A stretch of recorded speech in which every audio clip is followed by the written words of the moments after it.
Keifer's a guy who's doing his part to talk about why he thinks that games are art and gush over things that are near to our hearts. So let's select a game and press start.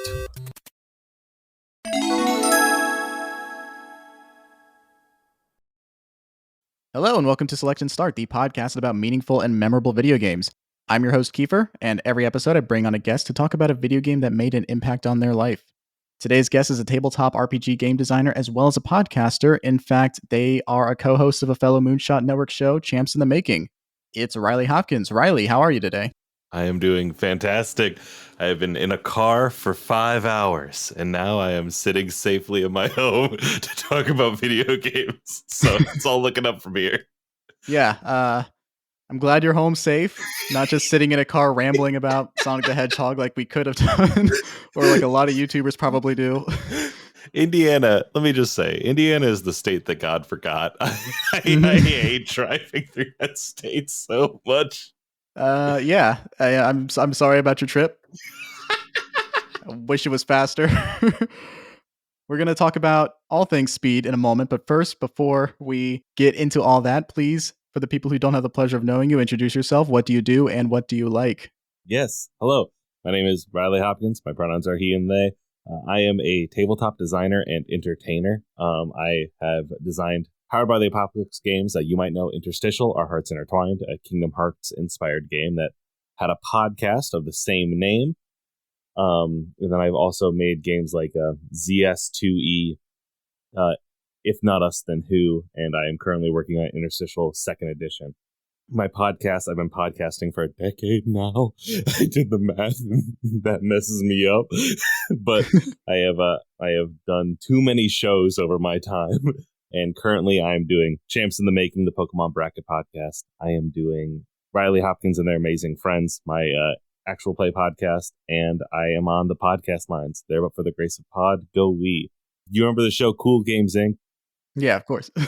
What if one of those hosts did not really fall off in a major way, and it was about podcasts? Sounds great until, except for that one part. Listen, we don't talk about the other host of Cool Games Inc. anymore. All right, we won't then. Look, you've been podcasting for 10 years. Clearly, you do a lot for tabletop RPGs, but we're talking about video games in this episode of this particular podcast with a host who's only been podcasting for, let me check my notes here, 1 year. So you got a few on me.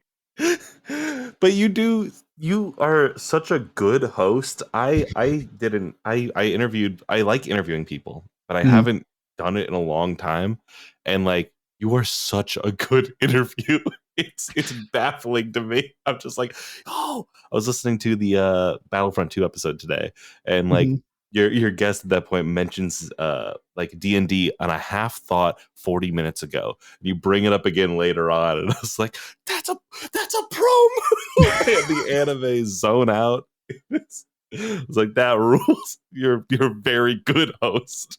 I appreciate that. Thank you so much. High praise coming from you. But we're going to stop complimenting me for 5 seconds and put it back on you. This is a video game podcast. We got to check your credentials at the top. No community in the world likes to gatekeep more than the gamers. So let's do that real quick. What's your gaming history? Who or what got you into it? What's your relationship with it throughout the years and so on? I had to think really, really hard about this because it is gaming has like always been around, right? Like I'm at the point where I'm like, I think about my life and I think about like, I've pretty much played video games for all of it, right? It has been a constant. But I like went through and I tried to figure out my first memories of playing a game, and there's 3 ones I think might have a contender for the first game I played. They were all on a PC that my dad had when I was very, very young, and I don't know how to do the math on it to figure out how. But I think I was sub 10, and on this computer there was Motocross Madness, which is a dirt bike game that I think came free with every computer. For some reason, Mech Warrior 2, and a emulated version of Pokemon Red. And like, that combination of things was on this computer that I had growing up. And like, I remember those are like my earliest memories of playing games. And I don't know how they got there because my dad doesn't play video games, or at least he doesn't anymore. Maybe he did at one point. But like, those things like started me on the path of like playing games further and further. Then my cousin, who's like a big brother to me, we're separated by like 2 years. He got a Super Nintendo. Me and him would sit at our grandma's house, and we'd play Earthbound. We'd play Teenage Mutant Ninja Turtles, Turtles in Time, Uniracer, and most of those I would just sit over his shoulder as he played. Those SNES games still hold such a special place in my heart because we had like the 6 of them and just like played them into the dirt.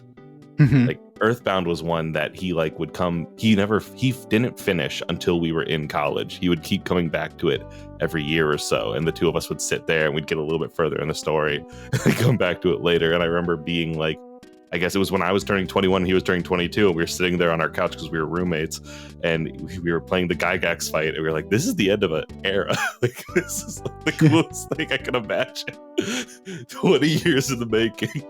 Yeah, a whole lifetime you spent, a coming of age story playing out in real time, just trying to beat one single video game. And I'll never claim to be good at them, you know?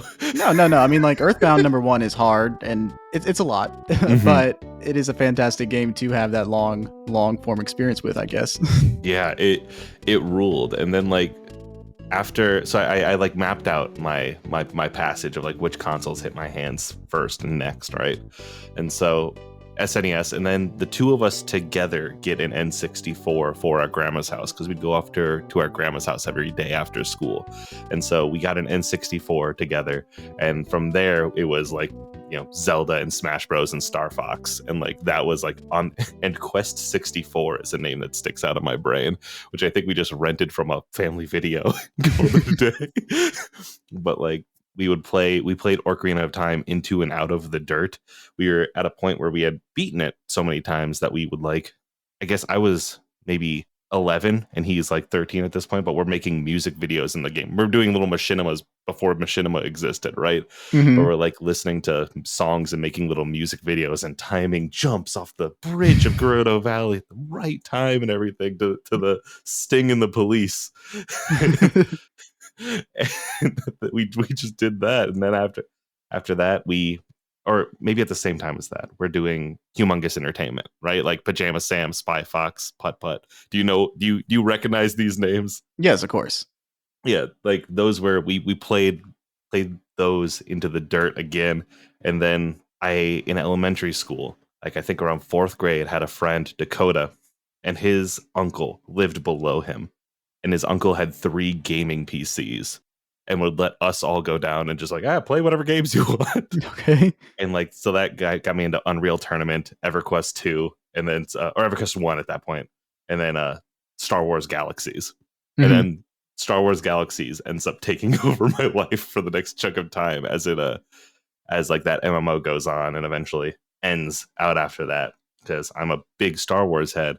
And that was a game that didn't really have a plot. It was just like, do you want to live here? Yeah. What is your experience with Star Wars Galaxy? Do you know that? I missed the boat on that one. I was probably 15, 16 when it finally closed down forever. I do have to ask you, because it closed down like right before the Old Republic started up. Is that correct? Yeah. Yep.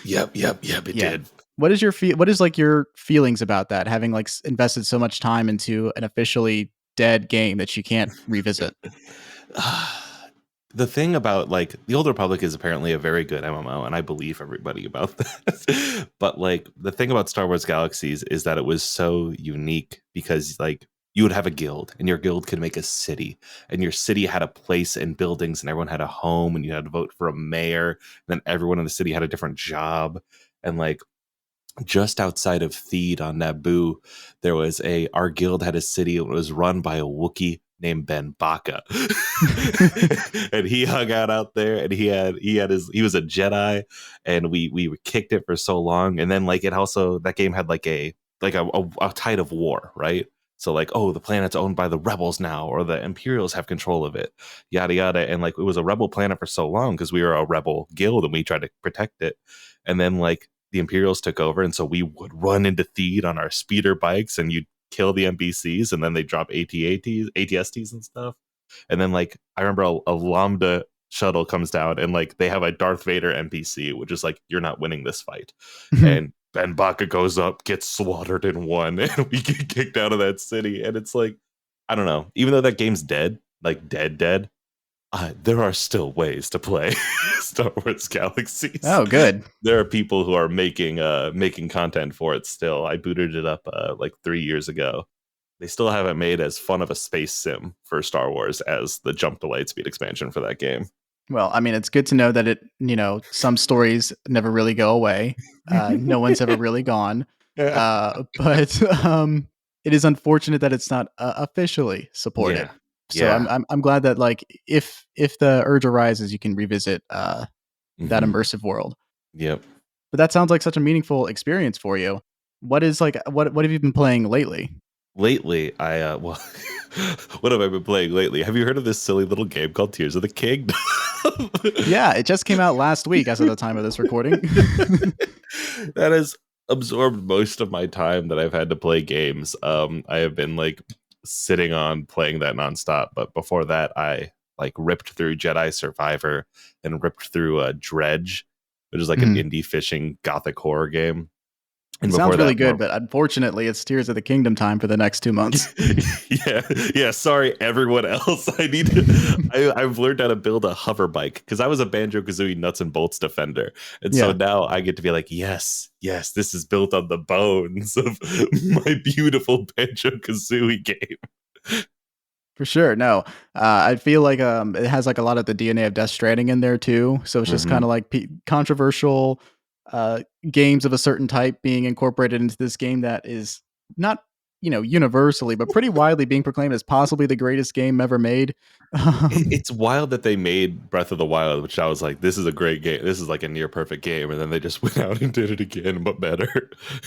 Yeah, I mean, think about it as like an 11-year game in the making, or the 11-year Hmm. dev cycle, I guess we should say, right? Because Hmm. like Breath of the Wild comes out, that's a complete dev cycle. The Yeah. game comes out complete. And then Hmm. it's like, all right, let's build on this. How Let's can let's we iterate? expand on this and creating like the biggest yes and ever into creating one of the most like minute to minute immersive video games I've ever played, question mark. It's And like really I'm only a good. weekend, like an hour ago, I just beat my first actual temple in the game. Hmm. So I'm having a great time with it. We'll see if my opinion changes on it in the next few episodes, but I am officially in a mode that I haven't really been in a video game since like Elden Ring. Yes. So it's great. And I just finished playing Resident Evil 4 remake. I played these games back to back. I haven't played Jedi Survivor yet. Again, we're on Tears of the Kingdom lockdown for the next 2 months, but Resident Evil 4 remake was also fucking fantastic. Like I have very few notes. If you go back and listen to my Resident Evil 4 episode I did with Eric, I was Mhm. like, I hope it's great. I hope it's good. And it's like, oh man, they did it. They somehow managed to do it. It's a very good time for good games at this exact intersection. It has been like a stacked top of the year slash end of last year, and like I've been so happy to be just like glued to my computer nonstop. We're hitting the point where some things are coming out on like PS5 or the new Xbox. I cannot remember the naming convention, but Mhm. and I can't play them, and I'm just like sitting longingly looking over the corner and just be like, oh, but I want to get to there too. I want to play those too. Sure. I know like the Ratchet and Clank game came out a long time ago at this point, but like I love 3D platformers as as what I'm doing here says. Yeah, no, Rift Apart is now on the that PlayStation Plus system ecosystem now, and it's a fantastic game. I loved it, and I'm so glad that more people get to play that game. Eventually, they'll get to play that game if they don't have a Switch. But no, yeah, no, lots of fantastic games already out this year. Yeah. So many coming. I'm worried about the next year or two because it takes like 6 years to make a decent game these days. Hmm. So it's kind Hmm. of like, could the game of the year of 2024 be DLC? Who's to say? At least in the AAA space, I'm not really worried about like double A. Well, Hmm. in terms of volume, I'm worried about the double A gaming space. But like, The thing that is happening in like double A game, like the double A gaming right now is like it's so fascinating because like what Hi-Fi Rush dropped this year, and that was a incredible game literally out of nowhere as far as like me continuing to refer to 3D platformers or 3D action games. It dropped out of nowhere from a from a dev that no one was expecting it from. And so if more people are just like quietly working on things that are different than what they usually do, I'm fascinated for that. Returnal was also like out of nowhere from a oh what it's not RetroArch.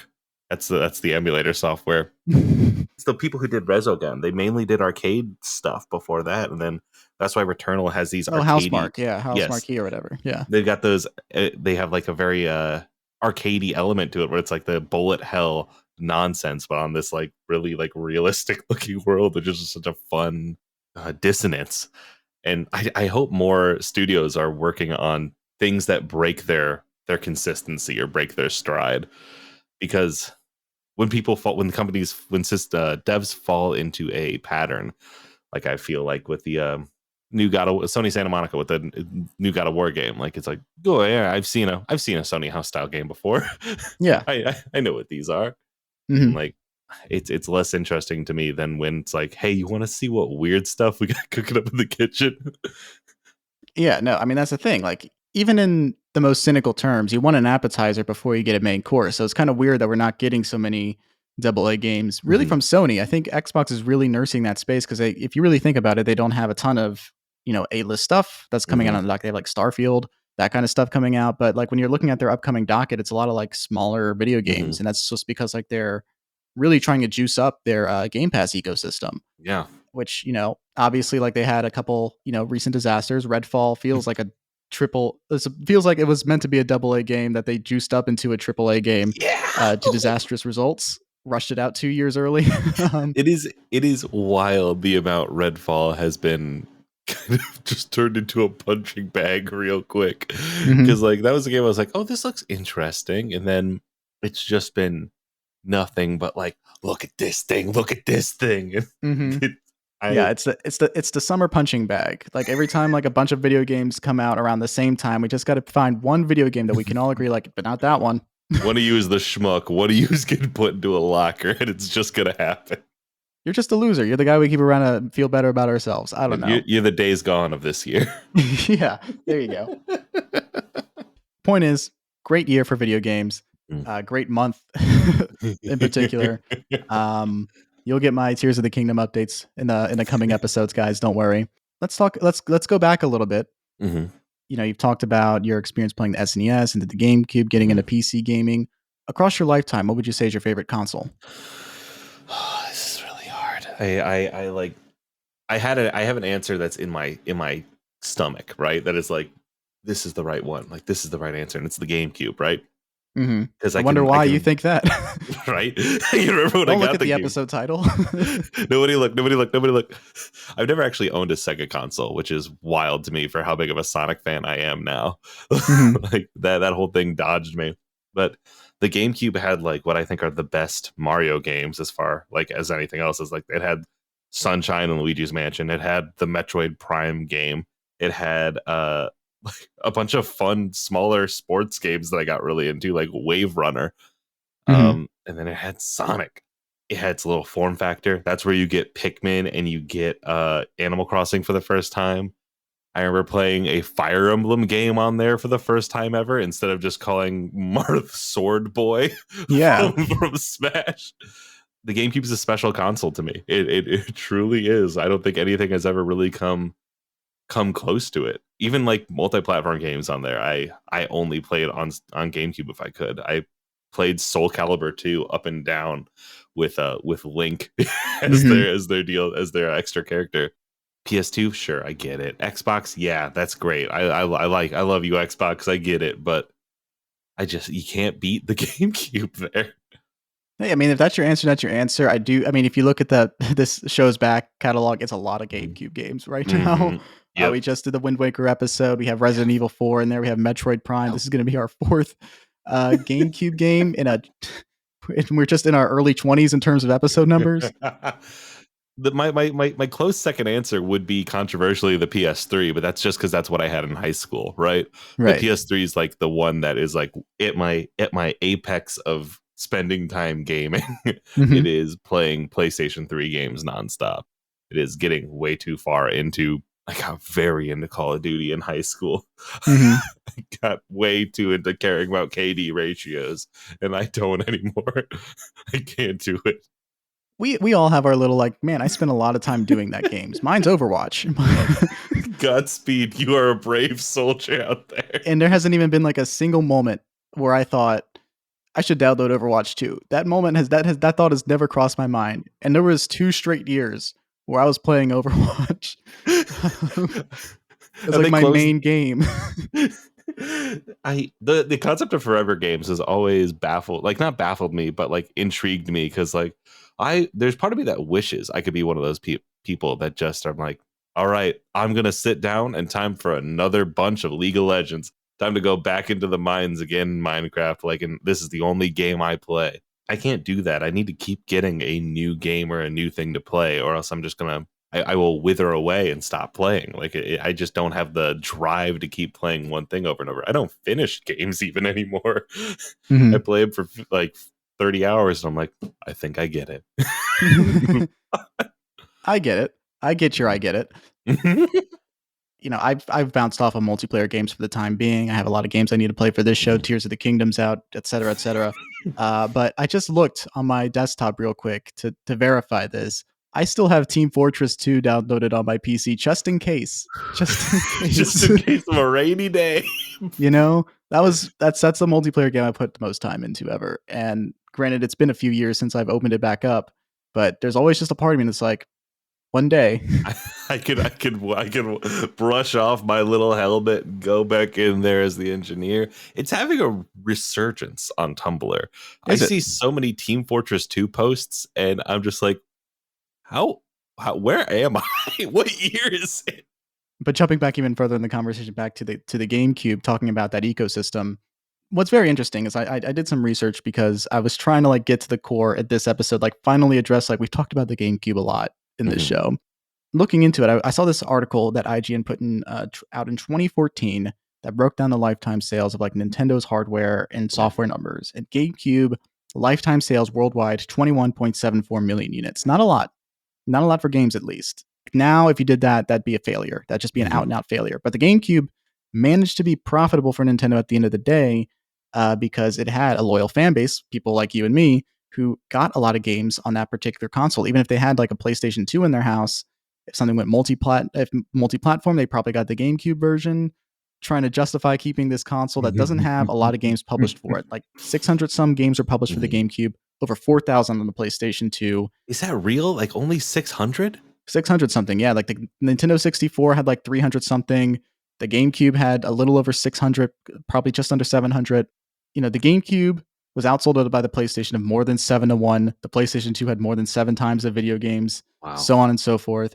But you look at the attach rate, and for people who don't have a business degree like I unfortunately do, that's the equation where you divide the number of secondary products, which is in this case the units of video game software sales, and then you divide that by the number of primary products, in this case number of GameCube sold, and then their total number is your attach rate. So in this case, 9.59, which means like for every GameCube, 9.59 games were sold for one.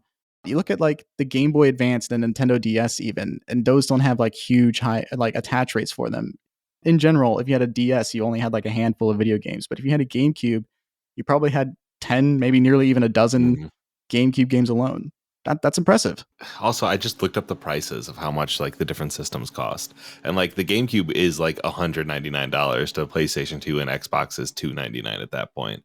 But like I guess I would think that then there'd be more of them sold, but like you said, like they didn't. I wonder if it's just because it's a aesthetically pleasing machine in my brain. When I think of the Xbox, I think of like this big ugly box with a green circle on it and that big old Duke controller. And like the PlayStation is like, well, I can see lines. I see lines and I see the Spider-Man font. But with the GameCube, I can imagine that purple key, the purple square, or it's orange, or some people have the silver one. I think of the Wave Bird. I think of like my third-party Pelican controller that had a slight whine when you plugged it in because it had neon in it. It sure was radiating my hands or something. Yeah. Don't we all have third-party controllers that kind of irradiate us a little bit as a kid? And that's where the ADHD came from. You got it. My Darth Vader PlayStation 2 controller. It all goes back to that. Doctors hate him, Mad Cats. Yeah. God. They have a lot to answer for. They make Guitar Hero peripherals now, or like they not Guitar Hero peripherals, but like knockoff guitars that you can use for Clone Hero and stuff online. Like that's like how like they don't. I don't think they make controllers as much anymore. As much as they're like, yeah, we're the only people on the block that make like guitars that are USB. That's how you stay in business, not doing what everybody else does, doing something only you do. Fair. But yeah, no, the GameCube, high attach rate, wonderful system, not a total failure, as evidenced by the people I get on my show somehow. Great console. I have to ask this question every episode. Is there anything you are looking forward to playing after your Tears of the Kingdom? There is. I put together a silly little list because Go I was for like, it. I know this is coming. There is a. We're talking about Sonic today. Sonic Frontiers, which is Sonic of the Wild, basically Sonic's Breath of the Wild game, is going to have story DLC. And as somebody who cares too deeply about Sonic characters, I am like pointedly waiting for that because I'm the one person on Earth who plays Sonic games for the story. I'm also looking at Lamplighters League, which is a new tactics game from Harebrained Studios, the team that made BattleTech. Because I didn't even get into this. Like, I love tactics games. That's like my preferred genre. Is I get way too into those. I started with Lego Rock Raiders, which was a tactics game for this Lego series. But Harebrained Studios is making Lamplighters League, which is like a pulp noir XCOM like, and I love BattleTech. That's like one of my games of all time. So fun. If you like tactics, look for that. I always say that I do, but lately I haven't been playing many. Have you played BattleTech 2018? No, I haven't. I played a couple of Fire Emblem games, and I think that's like, I played the Mario Rabbids games. I haven't played a ton of tactic games in the past few years, now that I think about it. It's a series that is very fun, and I will lose hours and hours and hours to for that whole genre. I will sit down at 5 p.m. and look up and be like, that's 3. I gotta get off of here. But what else are you looking forward to playing? Yeah, Kingdom Hearts 4 will one day come out. That's a game that may come out, yeah. They've shown more of it than I expected, and I have a Wayfinder tattoo here on my arm. Like Kingdom Hearts means the world to me, and so I am very excited. And again, another character action 3D platformer. It is like I am so excited to see what silly little worlds that anime boy goes to with the duck and the dog. I'd say at this point, Kingdom Hearts is probably the most mentioned game that we haven't covered on the show. I open palm slammed every one of those games in college. I didn't even play them when I was a kid, but like my wife's brother was really into them, and then I hung out with him and watched a little bit of Kingdom Hearts 1, and I was like, well, I'm gonna make this part of my personality. No, yeah. When I finished college, one of my best friends and I, we were like, trading games with each other in terms of like, I played this game growing up, and you play this game that I played growing up. Like we took turns doing that. And one day I just came over and it's like, it's called Kingdom Hearts. Let me destroy your life real quick because this shit fucked me up too much as a kid. And we did it. We played everything. I played Birth by Sleep for the first time with him because I had like the 1.5 and 2.5 collection on the PlayStation 3. We grinded through that. I ruined this man's life. Shut him down. Like, I think there's just something about hearing the word Kyrie so many times it activates it's like a Manchurian candidate frame. Can wake up. Kingdom Hearts 4, a game that will probably come out. What else you got on that list? Oh, that is the majority of my list. That is mainly what I have.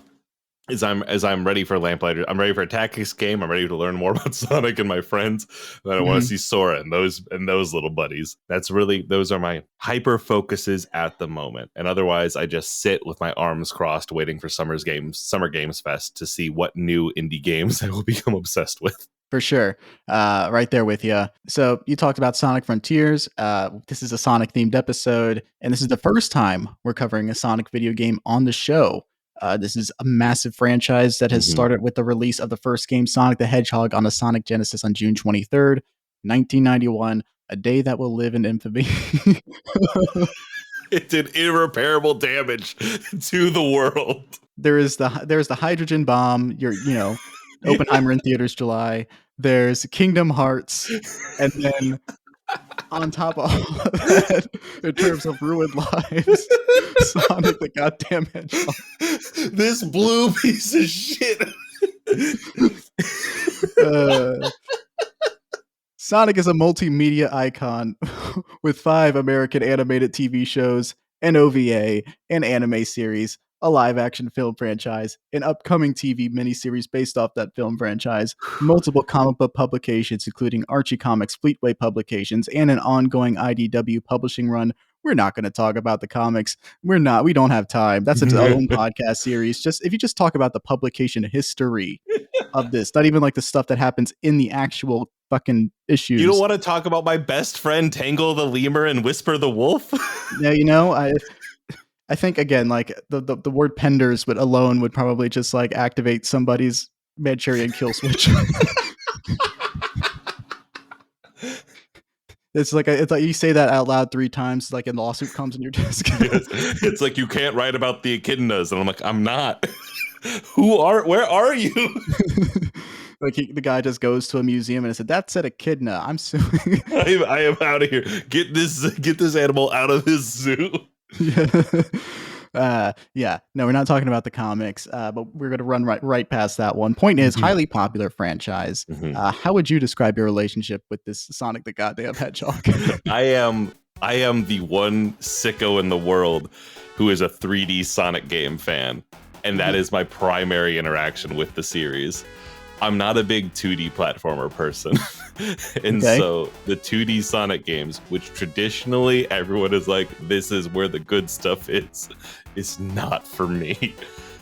Sonic Adventure 2, then Sonic Adventure DX, Director's Cut, then straight to straight to Sonic Heroes and Sonic Unleashed, Sonic Forces, Sonic Frontiers.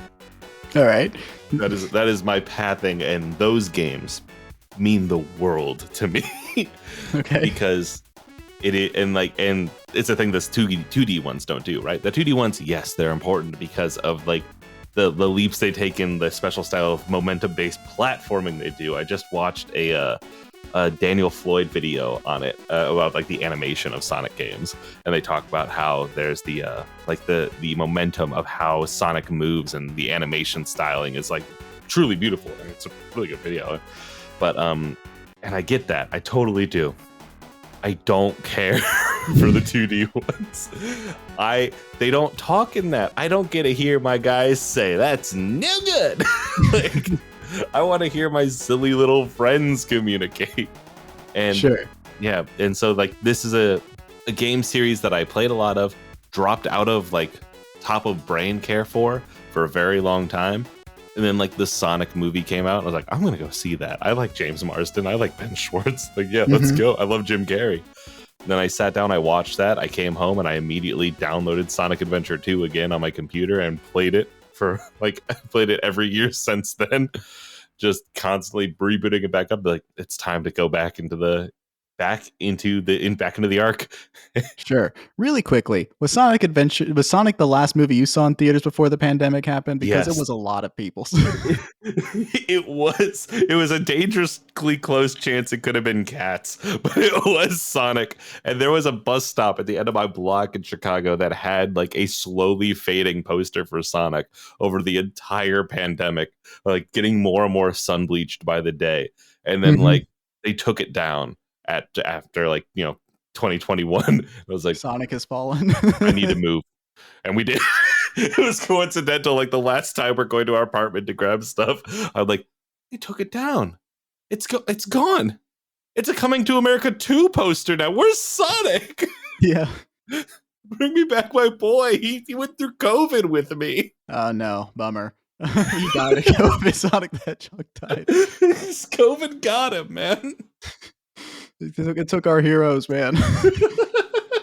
Tom Hanks. Damn it all! Sonic the Hedgehog. I know Tom Hanks is still alive, but Tom Hanks, who's not dead. That was like when I was like, oh shit, this is serious. Yeah. This is truly an moment.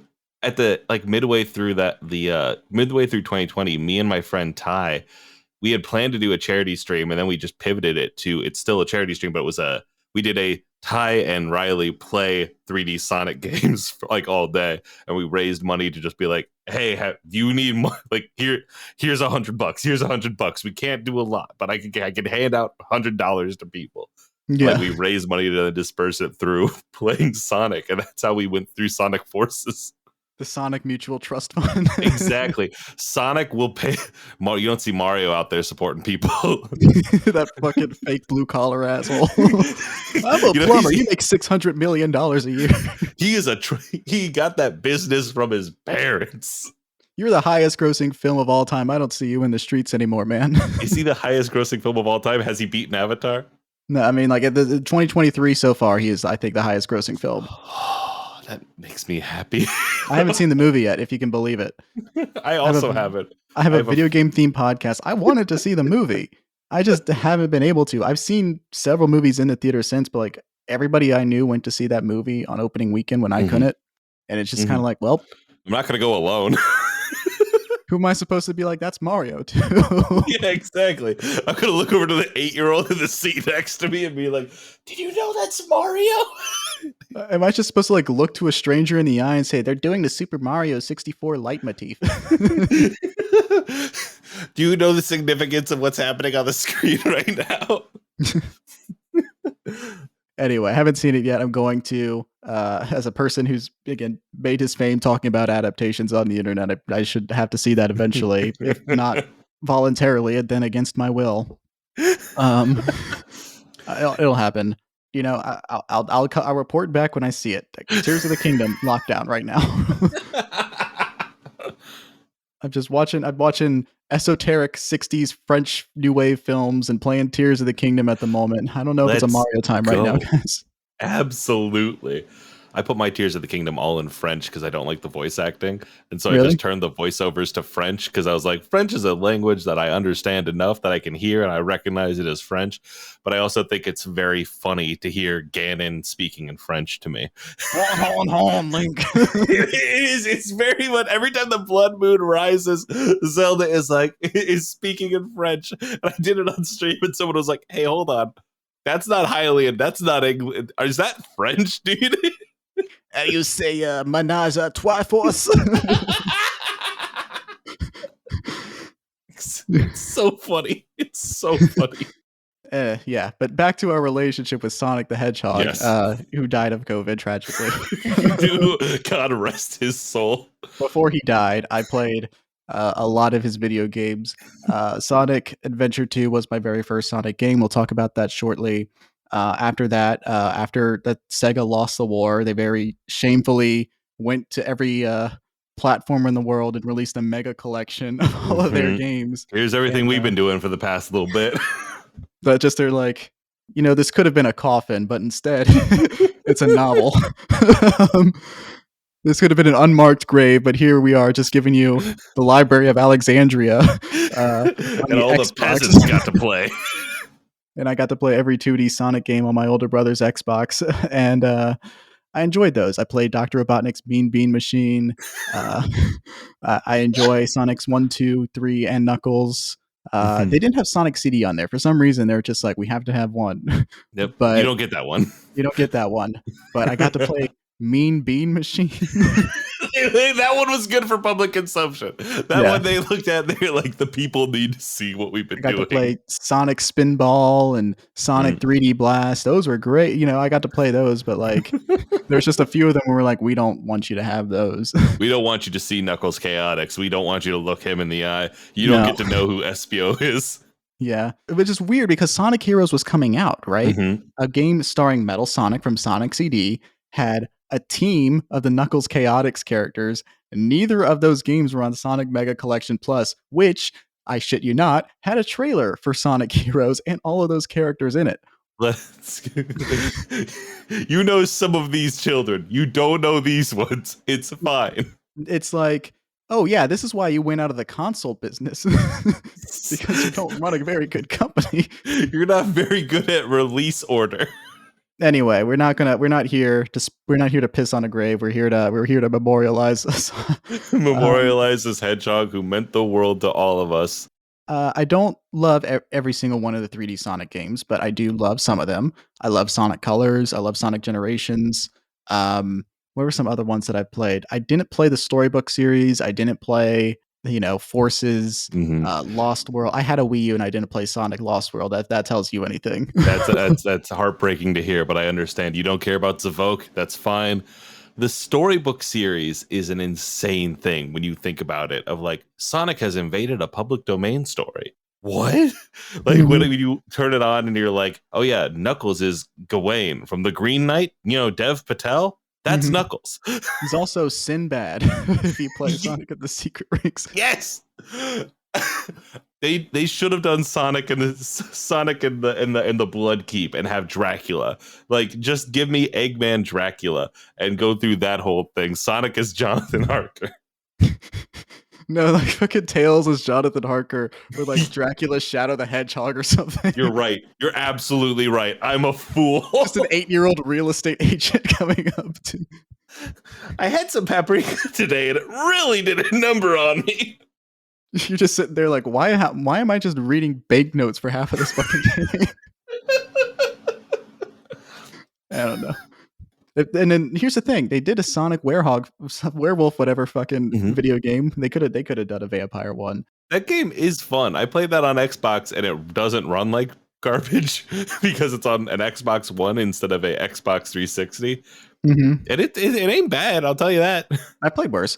I mean, that's a very funny video game where the moon fucking explodes and you gotta put it back together. Earth fucking blows up. Yeah, it just cracks in half. It Yeah. just cracks wide open. Sounded like, man, I gotta fix this one. Whoa, what do I do about that? Do I have to put Italy back? Spagonia, please. They work with the Nazis. This is actually reminding me. I'm standing up from my desk and walking over here. Okay. I have on vinyl Oh hell yeah. the Sonic Adventure 2 dual disc soundtrack.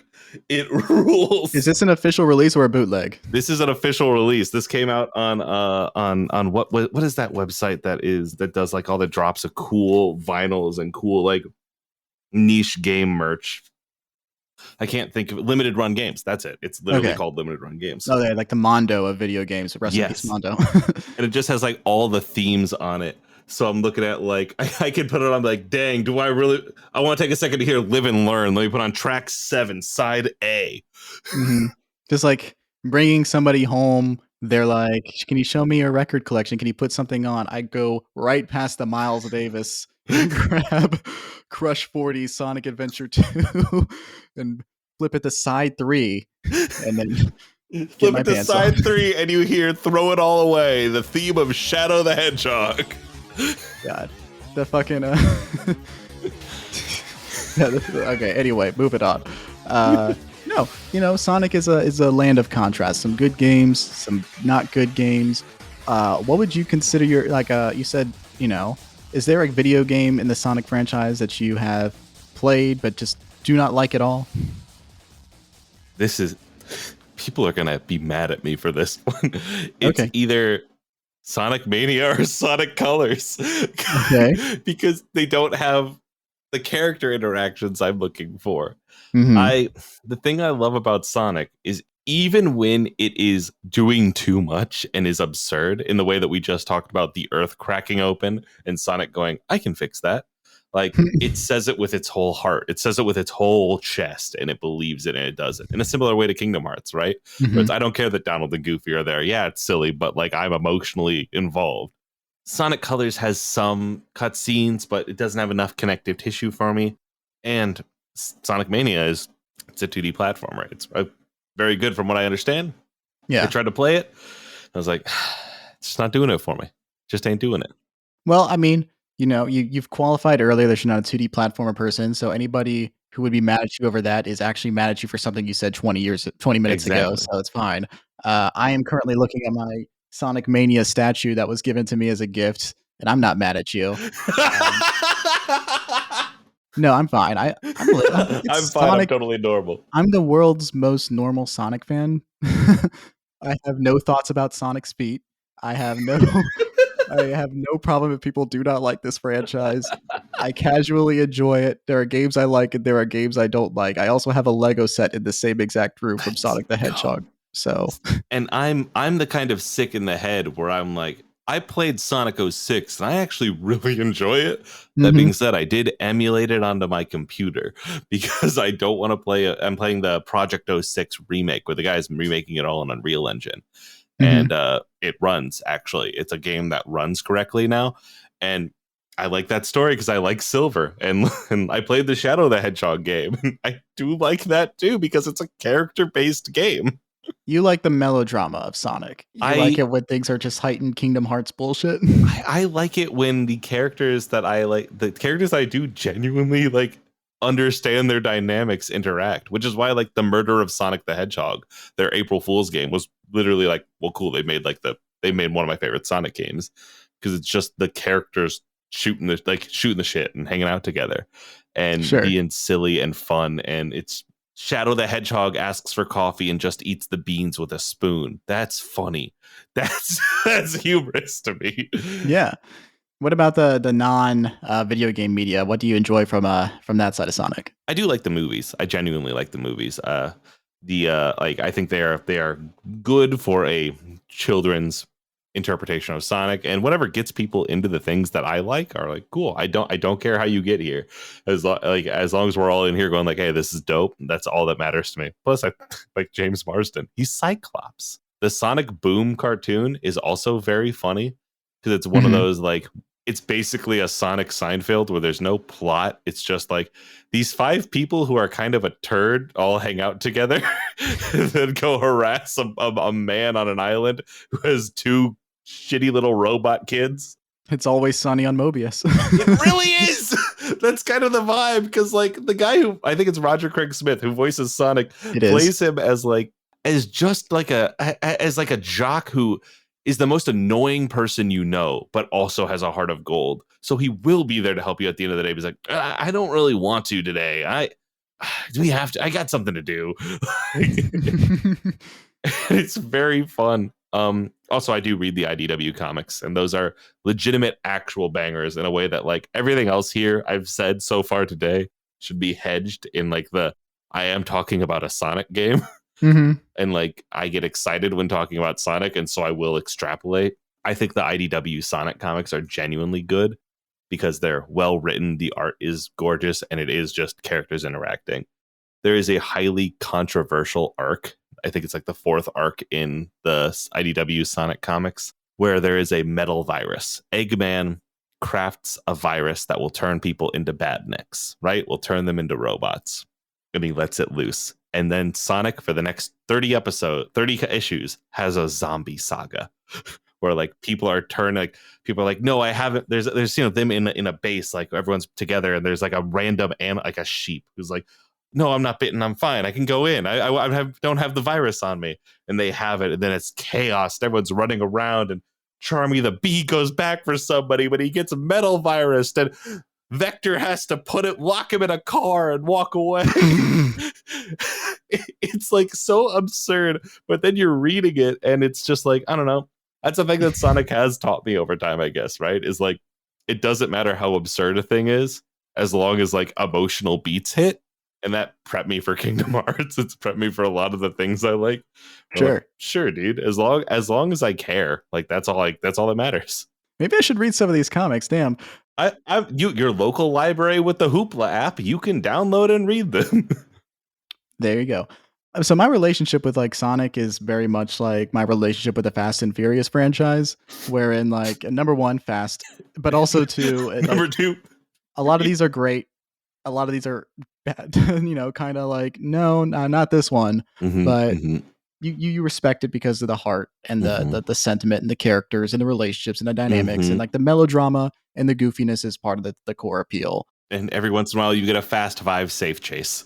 Yeah, you get your fast fives, but then sometimes you just get like I guess Shadow the Hedgehog's Hobbs and Shaw. I don't know.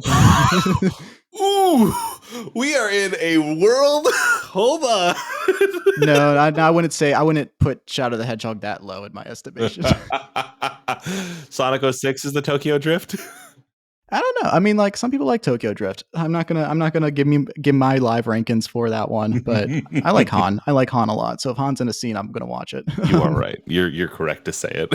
Yeah, Fast and Furious, Sonic the Hedgehog, two of a kind to me. I did not like Fast X, unfortunately, because I thought it was going to be a sequel to Fast 5, and it was a sequel to Fast 8, which isn't one of the good ones. I haven't seen it yet, but I'm going to go see it eventually. No, here's the thing. I'm going to see every single one every single time it comes into the theaters, unless they do another Hobbs and Shaw. I'm not seeing another one of those, but I will see Hobbs and Shaw in a Fast and Furious movie. But yeah, look, you seem like you know your Sonic stuff. You've read the comics, you've seen the movies, you love the games. I have a little quiz for you before we get into the game proper today. I'm going to test your knowledge in all things Sonic the Hedgehog in my new segment, Lore or Lie. Oh my god. All right, I'm ready. All right. I'm going to read some statements about the world of Sonic the Hedgehog, and you have to guess if it's actual lore or if I made it the fuck up. The rules to keep things simple for you as well as me. I'm only drawing from information conveyed in the video games or in the manuals therein. Okay. We're not going to talk about how Sonic has a harem in the Archie comics. We're not going to talk about Sally Acorn. We're not going to talk about how live-action Dr. Robotnik committed war crimes in Afghanistan. So for you listeners out there, this is canon. He committed war crimes in Afghanistan. I know. I've seen it. I know. But for the 8 of you who haven't seen the Sonic the Hedgehog movie, that is a line in the film. For you listeners, if something I say is a lie, ends up being true in one of the offshoot unofficial pieces of media in Sonic, I guess none of it's truly canon because everything's contradictory. But if it's not in the games and if it's true somewhere else, I didn't mean to do that. The grand prize for you, Riley, is nothing. This is just for fun. You ready? I was born. I've opened my heart. I was born ready. All right, let's get started here. I have 10 questions. I have 10 statements, I should say. It is so many. Let's go. The Master Emerald is a green emerald that can counteract the power of the Chaos Emeralds. This emerald contains the spirit of a 3,000-year-old echidna. Is this a lore or a lie? How technical do you want to go? I believe it is lore. However... It was at some point lore, yes. Yes, it was at some point lore. However, in Sonic Frontiers, it resonates with the power of the Chaos Emeralds. But it does have to call in there. Yeah, she's locked up in the box. Yeah, this is true. It is the plot of Sonic Adventure. The Master Emerald had the spirits of Chaos and Tikal when it was shattered. Eggman uses Chaos to achieve his world domination ends, and Tikal's spirit guides the heroes to neutralize Chaos. Tikal, just one of those people that's always in like extended media, never really appears in the games again. Because that's still when Ken Penders is around, right? And so like she can be an echidna at that point, and then like all echidnas are sworn off. She vanishes into the mist. Yeah. Question number 2. Tails holds 2 doctorate degrees, one in physics and another in engineering. Is this lore or a lie? He's 10 years old. He doesn't have a doctorate. No, he does not have any doctorate degrees at all. I made that one up. All right. Question number 3. The only time Sonic has been kissed in the video games is by a human woman. Yeah, that's Princess Elise. Yeah, Princess Elise III in a 2006 Sonic the Hedgehog video game. Very few people defend this. End of sentence. I will not out myself here on the field. Anyway, Big the Cat's pet Froggy has the appearance of a simple frog, but is actually a sort of eldritch-like god named Orgalorg, who was turned into a frog so he could never cause harm again. I don't think that one's true. Unless that's a Lost Worlds thing. It's not true. I got it from something else. It sounded believable. Question 5. Dr. Eggman has an IQ of 300 and considers himself a romanticist, feminist, and a gentleman. I do think Dr. Eggman considers himself a feminist because I can hear that voice going, I may be evil, but... Is it so you go with lore? Is that your I'm going with lore on that one. You are correct. Let's go! Here is an excerpt from his character bio in the Sonic Heroes manual. Dr. Eggman, age unknown, As his name implies, Dr. Eggman is a doctor that looks like an egg, as well as having an unfeasibly high IQ of 300. Eggman is a romanticist, a feminist, and a self-professed gentleman. Sadly, his charms are often difficult to spot through the abominable laughter that accompanies his maniacal declarations of world domination. Let's go. You can't have a bad guy like Eggman. You are not Dr. Robotnik, and you won't be. Get you a man that can do both. I'm going to blow up the moon and then the patriarchy. Exactly. That's what the arc was going to aim at next. First the White House, and then he was going to start targeting men's rights activists from a satellite from space. Speaking of the president, question number 6. The president has a framed photograph of Sonic and Shadow on his desk. It is an altered photograph. It is close to the picture of the two of them that was originally taken in one of the earlier Sonic games, but it is not the exact one. He has photoshopped that image on his desk. But is it lore or is it a lie? It is lore. It is lore. It is true. In Shadow the Hedgehog, you see the president looking at a framed photo of Sonic and Shadow standing in front of the White House, which is like, Shadow is after Sonic Heroes in Sonic Adventure 2, so at what point was that photograph taken? Sonic was just like, hey, could you you mind hanging out right here? Sure. You want to storm the White House?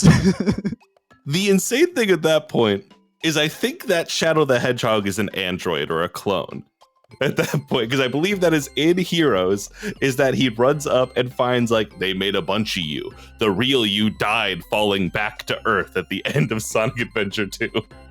I tried to like get more like lore or lies strictly with Shadow the Hedgehog, and it gave me a headache because I didn't know what was true or wasn't, because a lot of it is just like, you think it's this, but it's actually this. And it's like, we're not doing lies. We're not doing lies.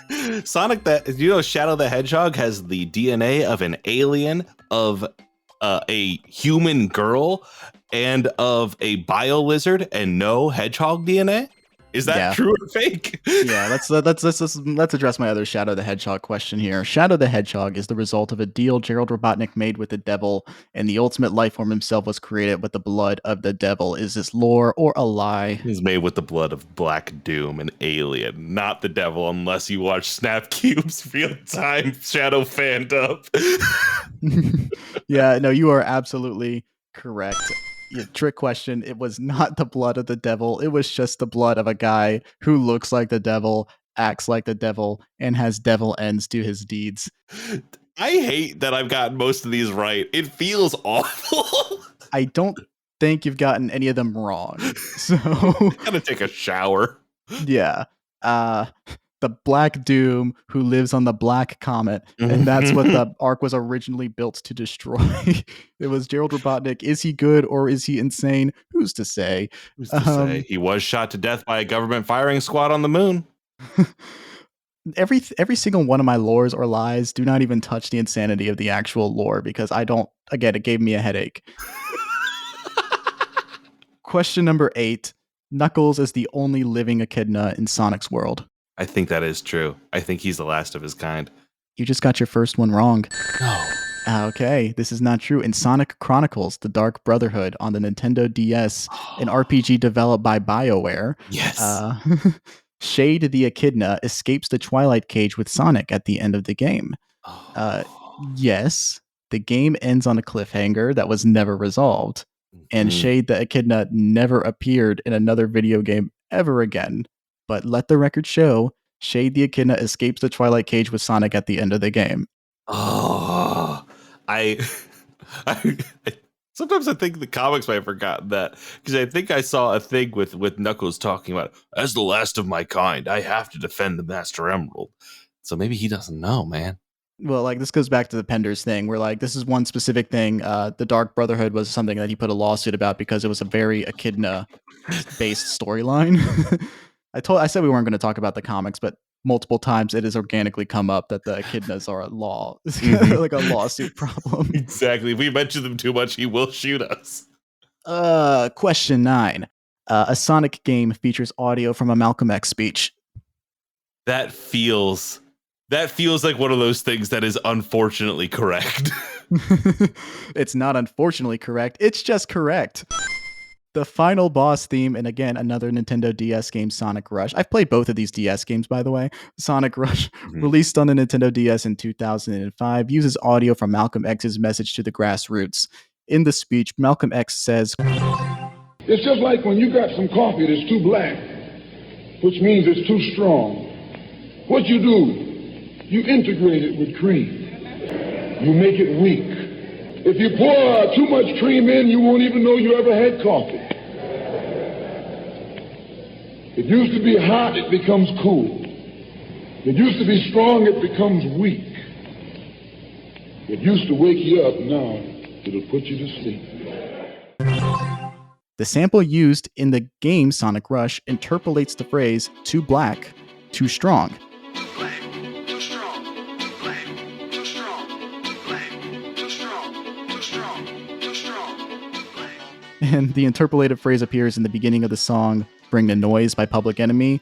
And considering the game's composer, Hideki Naganuma, who was also the composer for Jet Set Radio, clearly a fan of Public Enemy because he uses Public Enemy samples in Jet Set Radio. I think he just pulled a sample from Bring the Noise, not knowing it was Malcolm X. That's but Malcolm insane! X is in a Sonic video game, yes.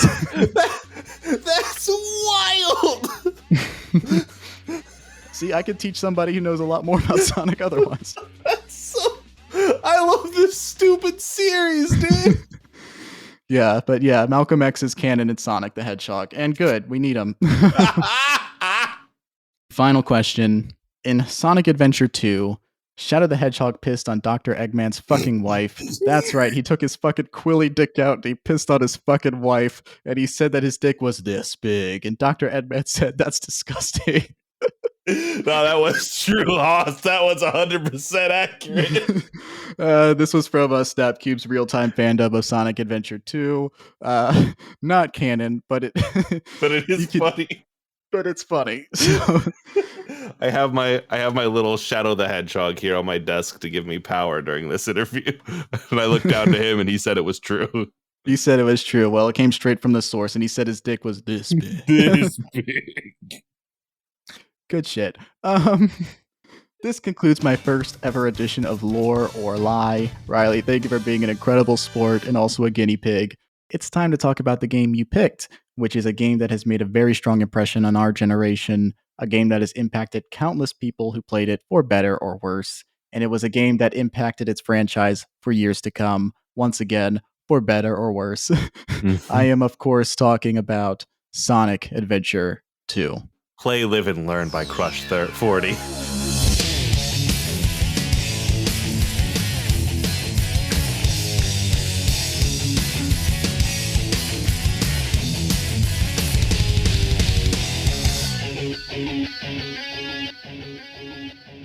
Sonic Adventure 2 is the very first Sonic the Hedgehog game we've covered on the show, and the second game we've covered that was originally released on the SEGA Dreamcast after Jet Set Radio. Sonic Adventure 2 was developed by Sonic Team USA and published by SEGA. The game was directed by Takashi Iizuka, who served as the game's lead designer as well. Iizuka was also director on other Sonic games such as Sonic Adventure, Sonic Heroes, Shadow the Hedgehog, and has been the head of Sonic Team since 2008. The game's story was written by Shiro Mikawa. I apologize for if I pronounced this name wrong. Jun Sino served as the lead composer and sound director of this game. He's also the songwriter for the band Crush 40, a rock band that has contributed music to multiple Sonic games and performs this game's main theme, Live and Learn. Fumi Kumataki, Kenshi Takoi, and Tomoya Otani also work on the game's music and lyrics. The game's producer was Yuji Naka, the co-creator of Sonic the Hedgehog, who was arrested twice in 2022 for insider trading. This isn't really relevant to the discussion. I just think it's really funny to say that the co-creator of Sonic the Hedgehog was arrested for insider trading twice within the same year. Simply fascinating. Fascinating. Yeah. First Balan Wonderworld, and then that. That's 3 crimes. Strike 3, you're out, Yuji. Bye, dude. As for the plot of Sonic Adventure 2, strap the fuck in because it's all over the place. Dr. Robotnik, known by his enemies as Dr. Eggman, and I guess also referring to himself as Dr. Eggman now that I've gone back and watched these cutscenes, discovers the existence of a secret weapon known as the Ultimate Life Form from all the diaries of his grandfather, Dr. Gerald Robotnik. He infiltrates a top-secret facility owned and operated by the Guardian Units of Nations, also known as GUN. That is a very stupid name, Guardian Units of Nations. That does not read well, but they really needed. Bad. They really needed to get to GUN, huh? They're like. I think eventually does it become Guardians of the United Nations at some point? Because that I feel like flows better.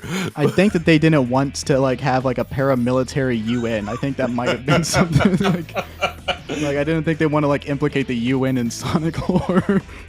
The president, he's fine. He's on board. Yeah. But the revived life form, a black hedgehog named Shadow, chooses to aid Eggman in collecting the Chaos Emeralds and gives him the location of Gerald Robotnik's space colony, the Ark, vowing to get revenge on Gun and the world for taking the life of Maria, Gerald's granddaughter and Shadow's closest friend 50 years ago. I just said closest friend because going into what Maria may be to Shadow is too much. Meanwhile, Sonic the Hedgehog is being pursued by Gun and the police, who believe him to be the escaped life form, wreaking havoc on the world. Shenanigans and early 2000s pop punk ensue. yes. As for the gameplay, Sonic Adventure 2's storyline is split between two modes, Hero and Dark. Not villains, we'll come back to that. Each with 3 playable characters, Sonic, Tails, and Knuckles in Hero mode, and Shadow, Eggman, and Rouge in Dark mode. Sonic and Shadow stages have fast-paced platforming levels you have to get through as quickly as possible, doing ramp stunts and rail grinds along the way. Tails and Eggman, you operate a mech with multi-directional shooting, working to rack up as many Kai combos as possible throughout the stage. And as Knuckles and Rouge, you hunt for treasure, mostly pieces of the Shattered Master Emerald, in open stages using their radars to hone in on their locations. Both Knuckles and Rouge are able to glide, dig, and punch and kick their way around. Sonic Adventure 2 Battle, the version you played, was released in North America in 2002. Other games released in 2002 include Burnout 2, Point of Impact, Eternal Darkness, Grand Theft Auto Vice City, Kingdom Hearts, Ratchet & Clank, Resident Evil 0, Super Mario Sunshine, Time Splitters 2, Tony Hawk's Pro Skater 4, and a game we previously covered on the show, Metroid Prime. Pretty impressive selection of games based on your taste. What a time to be 16. Right? 2001 and 2002 are just like, are these the best years of all time? I say 16, I guess by that math, what a time to be 10. Like 10 or 9. 2002, I turned 6, so here we go. Normally I say like, did you play any of these? But I think you played most of these. Do you want to give like, I mean, yeah, I didn't play, you said like, did you say Perfect Dark or? Eternal Darkness, Resident Evil 0, Time Splitters 2. I'm not a horror game person, so I didn't play Resident Evil or Perfect Dark. I didn't play Time Splitters because I was on GameCube. I was on GameCube and I was playing those games at this time. I had fallen fully into that, but like some of those other games were just like, that is my rotation, sitting there after school, 3:00, walk to my grandma's house, sit down upstairs and either be player 2 or get there before my cousin and be player 1. It's not to say like they don't make them like they used to, but goddamn, they used to make them. Yeah. That's what I played when I was growing up, and I grew up at a great time. It's so funny how like the world was best when I was a kid and it's the worst now that I'm an adult. Yeah. Weird how that happens. But back when I had unlimited free time, it fucking ruled. What's 9/11? Powering through that one. What ultimately made you decide on Sonic Adventure 2: Battle? Sonic Adventure 2: Battle is my comfort game. I truly always come back to it and think about it because I don't know if they've tried as they might. They have not reached these heights again because it is a genuinely very fun game. It believes in what it is doing with its whole heart. And even when it's messy and it's cheesy, it is still like the best of what Sonic can be, which is the characters that you know, the characters that you love, getting into the most absurd shenanigans in the world. Also, a thing we haven't mentioned this entire time, and you left out of the gameplay options of it, as the Chow Garden, which it creates a thing that you spend your entire time doing. Because after you beat the game, you're like, you know what I need to do? Is I need to raise some of these little blue dudes. I just gotta go do that. I gotta hang out with this little guy. No, And- yeah, I didn't forget. We'll get to it, but yeah, continue. Don't forget. I know you didn't forget. I truly don't know if they'll ever reach these heights again. There's a reason they call for Sonic Adventure 3 all the time, and that's because it's a vain call because they've given you that in other forms. But Sonic Adventure 2 is just special, and it is a game I'll constantly go through. Yeah, two things from 2001 I'll never forget. 9/11 and the Chow Garden. Anyway. Hold on. Wait a sec. Let me get my cork board. How dark was that Chow? The Chow. He had too many chaos drives. Oh, God. Anyway, let's go back in time a little bit, back to 2001 on the Dreamcast, 2002 on the GameCube. Do you remember when you first encountered Sonic Adventure 2: Battle? This is a very funny interaction because I remember renting my parents are still together in this memory. So I'm upstairs at my house as a child playing a GameCube in their bedroom because they had the TV and they were watching TV downstairs. We had rented this game from Family Video. And then over the course of the next 2 months, I proceeded to hide the game from them, racking up enough late fees that we could not go back to that Family Video because I did not want to take them back. Great memory. I played that game nonstop, and I remember because it was so hard. A family member gave me the strategy guide for it, even though I didn't own the game actually. And I'm just sitting down there hitting my head against the bio lizard fight in the finale of that game.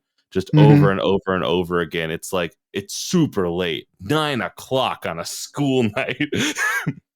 And I'm trying to get it. I finally make it through. It is one of these things that like holds in my memory of just every little CRT TV I've played that game on through my life.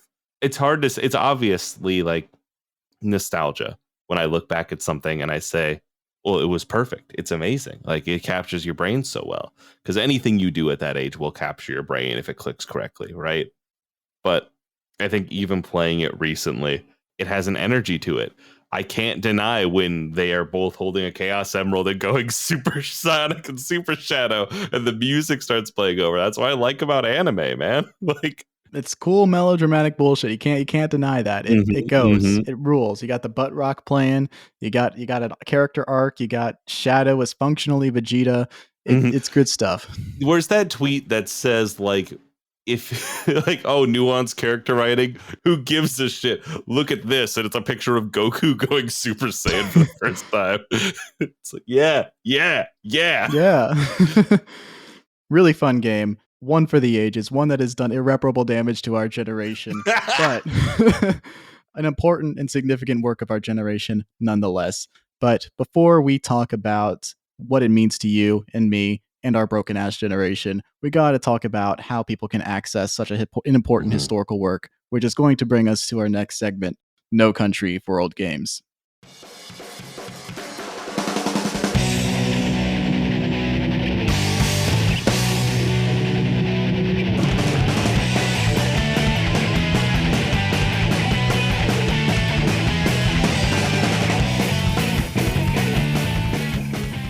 In this segment, we talk about the availability of video games. This is a passion that means quite a bit to me because games become obsolete at a much faster rate than other forms of media for the most part. I mean, this whole Zaslav HBO thing has proven me wrong. Sometimes, a TV show can't just fucking disappear. Yeah. But, and sometimes the Internet Archive may go down.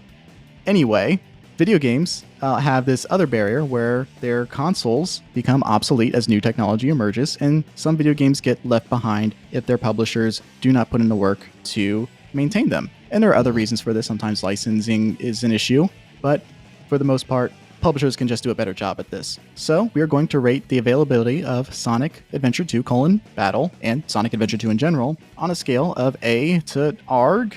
And ARG obviously represents how frustrating it is to be able to buy this game and how it isn't available. And it is no way me advocating for piracy. Piracy is what Knuckles the Sinbad does. And you don't want to be like Knuckles. Yeah, I do want to be like Knuckles. He's got a TV show now. Yeah, I mean, how many TV shows do I have? The Dreamcast version of Sonic Adventure 2 was released in June of 2001. This was 3 months after Sega officially discontinued the Dreamcast and transitioned to third-party software development. We didn't talk about the failure of the Sega Dreamcast too much in the Jet Set Radio episode, but to make a long, complicated story short, it was a good console full of great ideas that was totally kneecapped by awful management and leadership on Sega's part. The Dreamcast is really fucking cool. I never owned one, but it was really fucking cool. Had a really, for what little was released on it, a strong library as well, and a lot of cool ideas and concepts that would be incorporated in other consoles down the line. Now, the console, the Dreamcast, sold just 9.13 million units in its lifespan of just over 2 years. Sonic Adventure 2 would be the last Sonic game ever released on a Sega console. R.I.P. the Dreamcast. But in fucking comes the GameCube version, known as Sonic Adventure 2: Battle.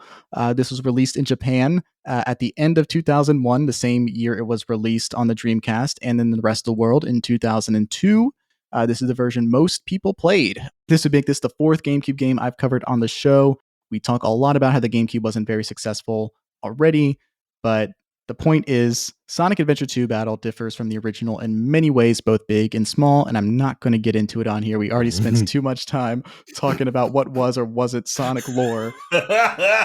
If you are genuinely curious about the major and minor differences of this game, please look it up. But the long and short of it is that the GameCube version features more detailed graphics and greater draw distance, but the lighting is different due to the removal of certain shaders that were present in the Dreamcast version. Almost every single Big the Cat cameo is removed, and he's no longer playable in the multiplayer version of the game. This is Big the Cat erasure. It will not stand. Speaking of the multiplayer, battle comes from the fact that the GameCube version features a more robust multiplayer game feature than the original, minus Big the Cat. The GameCube version also makes several additions to the Chow Garden, including visible stats and the inclusion of a Chow karate minigame, baby fights. Yes. The original's version's interactivity with the Dreamcast Internet's capability have been replaced with Game Boy Advance connectivity instead, with the ability to transfer your Chows to the tiny Chow Garden in the Game Boy Advance Sonic games, Sonic Advance 1 and 2, and Sonic Pinball Party. I enjoy the Sonic Advance games. People, check those out if you can. Obviously, they're not available, but if you know what the internet can do. Anything is possible. A physical version of Sonic Adventure 2 has not been purchasable since the release of the GameCube version, but an HD version of Sonic Adventure 2 was released on the PlayStation Network, Xbox Live Arcade, and Steam in 2012. All 3 of these versions are still purchasable to this day. While the PlayStation 3 has a different online store from the PlayStation 4 and 5 and isn't backwards compatible, you can actually still purchase games on the PlayStation 3 store and download this game if you, for some reason, listen to this podcast and only have access to a PlayStation 3. Surely one of you exists. I see. I don't know. Godspeed, you crazy diamond. Go out there. The Xbox 360 version is backwards compatible on the Xbox One and Xbox Series X and S, so you would have no problem playing this game on the Xbox. And the Steam version, of course, is still available to purchase as well. You can purchase the base version of the digital HD Sonic Adventure 2 for no more than $9.99. And the battle version is sold as DLC for an additional $2.99. So relatively affordable. These games, especially on Steam, go on sale pretty often, usually as part of a Sega or Dreamcast or a complete Sonic bundle. So wishlist it if you are curious about this game and wish to play it in the future. From a preservation angle, I do appreciate that you can play either the base or battle version of this game. I don't know how well implemented it is in practice because I didn't actually get to play the HD version ahead of this episode. But I at least like the idea behind it. It looks pretty good. I was able to download it, play it pretty easily, and it runs well. I didn't run into any major issues. I played it with controller, and I think that's the only catch is it requires you to have a USB controller. The mouse and keyboard doesn't. You should not be playing Sonic on a mouse and keyboard. You don't need WASD for that. Yeah, it's already kind of janky enough using it with like the full joystick. So, Yeah. Get a controller, guys. Overall, I can't rate this game an A, even though it is available to purchase, but it's only digital, not physical. And I do think its digital availability could be a lot better. Again, it's on the PlayStation 3, but not the PlayStation 4 or 5, etc. It would be perfectly at home on the Switch. Definitely worth porting there. But I'm not going to give it an ARC because, again, you can purchase it. You can boot up your Xbox right now and download the damn thing. You can play it on your computer. And that's better than most games that were released in 2001 and 2002. You can buy this game somewhere at least. It's not like Sunshine, which was a limited time only remake or Mhm. remaster that existed for like 3 months, and then they're like, never mind. Yeah, no. Fuck you for wanting the game. Eat shit, idiots. Yeah. Man. Nintendo, who still have a living console and the ability to just put GameCube games on it whenever, just said, nah, not anymore. I guess you can still truly say that Sega do what Nintendo don't. Well, we'll see when they put Sonic Adventure 2 on the Switch. Then we can Yes, say you're that. right. Yeah. Yeah, I wish this game was easier to access, but it is at least accessible in some way, shape, or form. More people should be able to play this game. I love it for all of its 2001/2002 sensibilities. The Dreamcast version of Sonic Adventure 2 currently holds an 89 out of 100 on the review aggregation website Metacritic, and the GameCube version a 73 out of 100. That's fair. Sonic Adventure 2 sold around 500,000 copies on the Dreamcast, and Sonic Adventure 2 Battle sold over 1.7 million units on the GameCube, making it the best-selling third-party game on the system, and also the 14th overall best-selling game on the console, which is tremendous in the sense where it's like the first 13 are all goddamn Nintendo games, and on number 14, Sonic's debut on a third-party console. There we go. Listen. That is number 14 that is so high up, but I'm trying to then list what are GameCube games that would be listed above that. It's like a couple of, I think one of the Pikmin games, it's higher than that. I think it's higher than Resident Evil 4. It's higher than some shit. Yeah. Because it's nuts. Yeah, right. There's some games I really like on the GameCube that it's higher than in terms of sales, but we're not here to reduce the legacy of Sonic Adventure 2: Battle to a series of review scores and sales numbers. We're here to talk about what it means to somebody who played it, so let's get into it, Riley.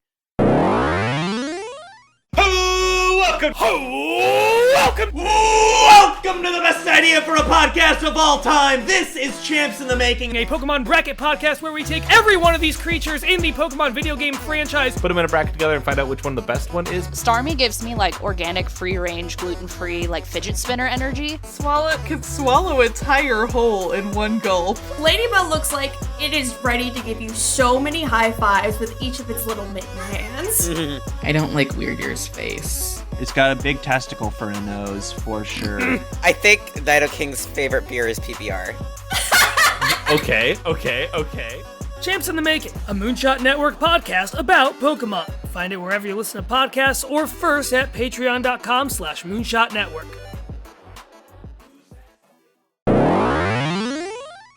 What do you like about Sonic Adventure 2 that you wish more video games in general would do? One of the things about this game that I think is not seen in modern games, because there's a lot that this does that has now been iterated on, right? Or has been taken and moved forward with. I think that this game has the courage to actually have and use an ensemble cast, and you are going to play all 6 of these people throughout the time. And this is something that even Sonic games don't do anymore. You're just you're just Sonic. That's all that matters. I have trouble thinking of other character-driven games that allow you to embody different characters of the cast in this way. Because in this, you have the light, you have the dark, and then you get the final story at the end. And you get to play everybody. And that is so unique to this game and Adventure 1 before it. And then further, while I'm talking about the final story, it ends up being this amazing finale when you beat the hero and the dark side, because it comes up and you then get a level of each character all working together to reach a final goal. It knows how to, for all of its shortcomings in the story logistics or any sorts of sense or cohesion, it does have a amazing ramp up right there at the end. And I think a lot of games could do something to look at how it approaches its finale and how it approaches hey, we're here to bang the drum as we approach the end here. And it has the courage to do it. Some games don't got that courage. Yeah, no, I mean, one thing I will say in terms of ramp up and leading to that finale, how many other video games do you know has a trailer for its own like end games in there. Like it has this like Evangelion style like trailer for the final episode of Sonic Adventure 2 Battle, which is again included on the disc. All you got to do is just press start and then go to press last. But it's got this really wild like Kingdom Hearts ass, Evangelion ass like voiceovers overlapping one another. The ultimate life form. Chaos control. Space desperation. Supersonic collision. Untamed power of chaos. Professor Gerald, the truth about 50 years ago. Sonic Adventure 2. Last episode. Wishes are eternal. Picture being 9 and in the dark and you're like, I beat the game, I did. What's happening? And it's like death and betrayal. The words flashing on the screen. You're just like, oh my god, Zelda doesn't do this. Yeah, it's so weird. It's so fucking weird. But and also weirdly hilarious because like it will have like all these like melodramatic lines. Then you'll hear like Tails say something super ridiculous, like the Tails voice. Professor Gerald. It's fucking awesome. It's great. It's like imagine like if like they like played like a trailer for like those Kingdom Hearts things and it's like the guys playing chess or whatever, and in the middle of that like all these like lines appear over them and one of them's just like gorsh. Like you bringing up that makes me remember like my favorite part from the finale of this game as like sad music is playing over everyone staring at the space station. It's Robotnik standing next to Tails and Robotnik is like, I wonder if Gerald was a good man. Or what the nature is of being good. Did he ever know he fell? And Tails is like, all I care about is that we made it through together. It's like, Tails, that man's grieving. You need to give him some space. I'm 8 years old. I don't know what emotion is. What do you mean Gerald Robotnik was killed by a firing squad? I miss my wife, Tails. I miss her a lot. I'll be back. Yeah, I'm sorry that you don't really have like emotional intelligence kid who operates a tank. Yeah. How many Gerald Robotniks have you killed on your rampage? How many of those cars had people in them? Tails must be held accountable. We gotta put Tails before the military tribunal. Only if you can catch him. You think Sonic is gonna let you take Tails in? You can't try me as an adult. He's going to juvie for life. God, let's do an episode on the war crimes depicted in the Sonic series. Does Tails break the Geneva Convention? Probably, yeah. Let's move forward. Things that this game does that I wish more games would do. It's one thing I gotta say before I get back into the jokes about this game's like kind of like rebellious streak where you're attacking cops and shit the entire time. I do genuinely think that this game has one of the all-time great opening levels in a video game. Yeah. In the form of City Escape. If you start with hero mode, the immediacy with which this game starts from like that opening cutscene, we know that Sonic the Hedgehog has been arrested by the military. Yes. They're basically like, we got him. And then they're like, Sonic the Hedgehog is in custody. The Hedgehog is what? He's broken free. He's no in-flight food or movies. I'm out of here. That's Bam! basically pitch perfect. I don't need to put the audio over that. You did it. That song that plays, which is it's called It Doesn't Matter, which is the theme of Sonic. It's like this ska punk. People talk about the music of Sonic all the time, but there is something to be said about the tone setting of it, literally, of like the horns hitting and like coming in on like a pick slide. Sonic kicks out the door, is holding onto a thing. He's taken out 4 military individuals on a helicopter. And you're like, this is the most metal thing I've seen in my entire life as a child. Rated E for everybody. Sonic has taken out the military in the opening seconds of the game, jumps out, rips a helicopter wing off, slides down. The ska punk song transitions into a pop punk song called Escape from the City.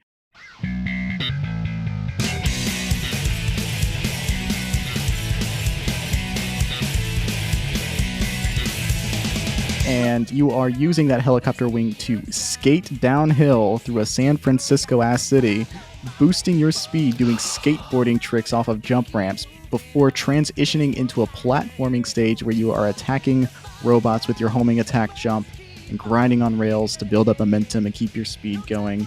It is an immediately thrilling start that is boosted by this cheesy yet incredible soundscape, these really just bright, vibrant, colorful visuals, and it's broken up in like the perfect 3-act structure as a level, because after you do all of that like running and grinding, after doing the skateboarding thing, you end up in a chase sequence where Gunn has gotten the biggest big rig in the world to chase you down, causing millions upon millions in property damage to unsuccessfully run over a hedgehog that got away from them.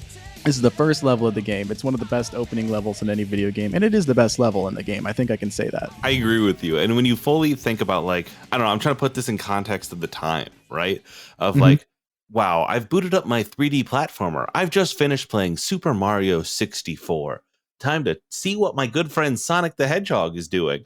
Oh, it's a fully voiced like game with music and a rock song is playing in the background. Okay.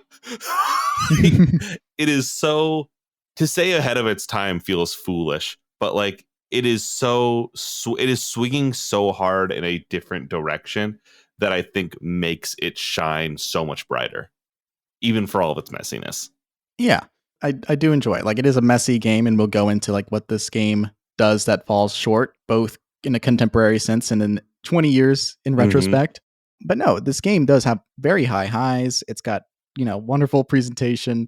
Visually, I love this style and this era of 3D games, and it's great. And going back to your point about the ensemble nature of the game, where you are playing as 6 different characters total, 3 different play styles, and 2 separated storylines that ultimately converge into the last episode sequence where you are playing as everybody to perform the same task. It's not only great because we don't get really enough of those in ensemble, but just like the alone, like getting one side's perspective and then having to play the other side's perspective. Now you get that in a few games like Fire Emblem 3 Houses or to an extent The Last of Us Part 2, but you don't really get much of that in video games anymore. And I think that Sonic just does that really well. And it also makes a point of like calling these characters dark rather than villainous, because what you learn at the very end of the game is like these ostensibly bad looking dudes that you play as aren't villains per se. Rouge is complicated. I mean, like the fact that she's a government agent's probably more of a red flag than being a, you know, bona fide thief. But somebody who would listen to this episode for the first time and sees me like making like insurrection jokes and like jokes about like federal agents, I'm not a libertarian. I need to emphasize I'm not on the right. I'm not a right winger. Sonic in this game goes, cops are never around when you need them. Let's get out of here. And fucking runs. Like, so Yeah. Sheesh. There always seems to be a lot of police around when you don't need them. Yeah, no, Sonic is very anti-cop. But no, Rouge isn't really a bad person. Shadow is just a person who has to realize that revenge isn't the answer and that he needs to fight for people instead of against them. And I mean, Eggman still blew up the fucking moon. He's not a good person. He still sucks, but he doesn't want the world to be destroyed unless he does it.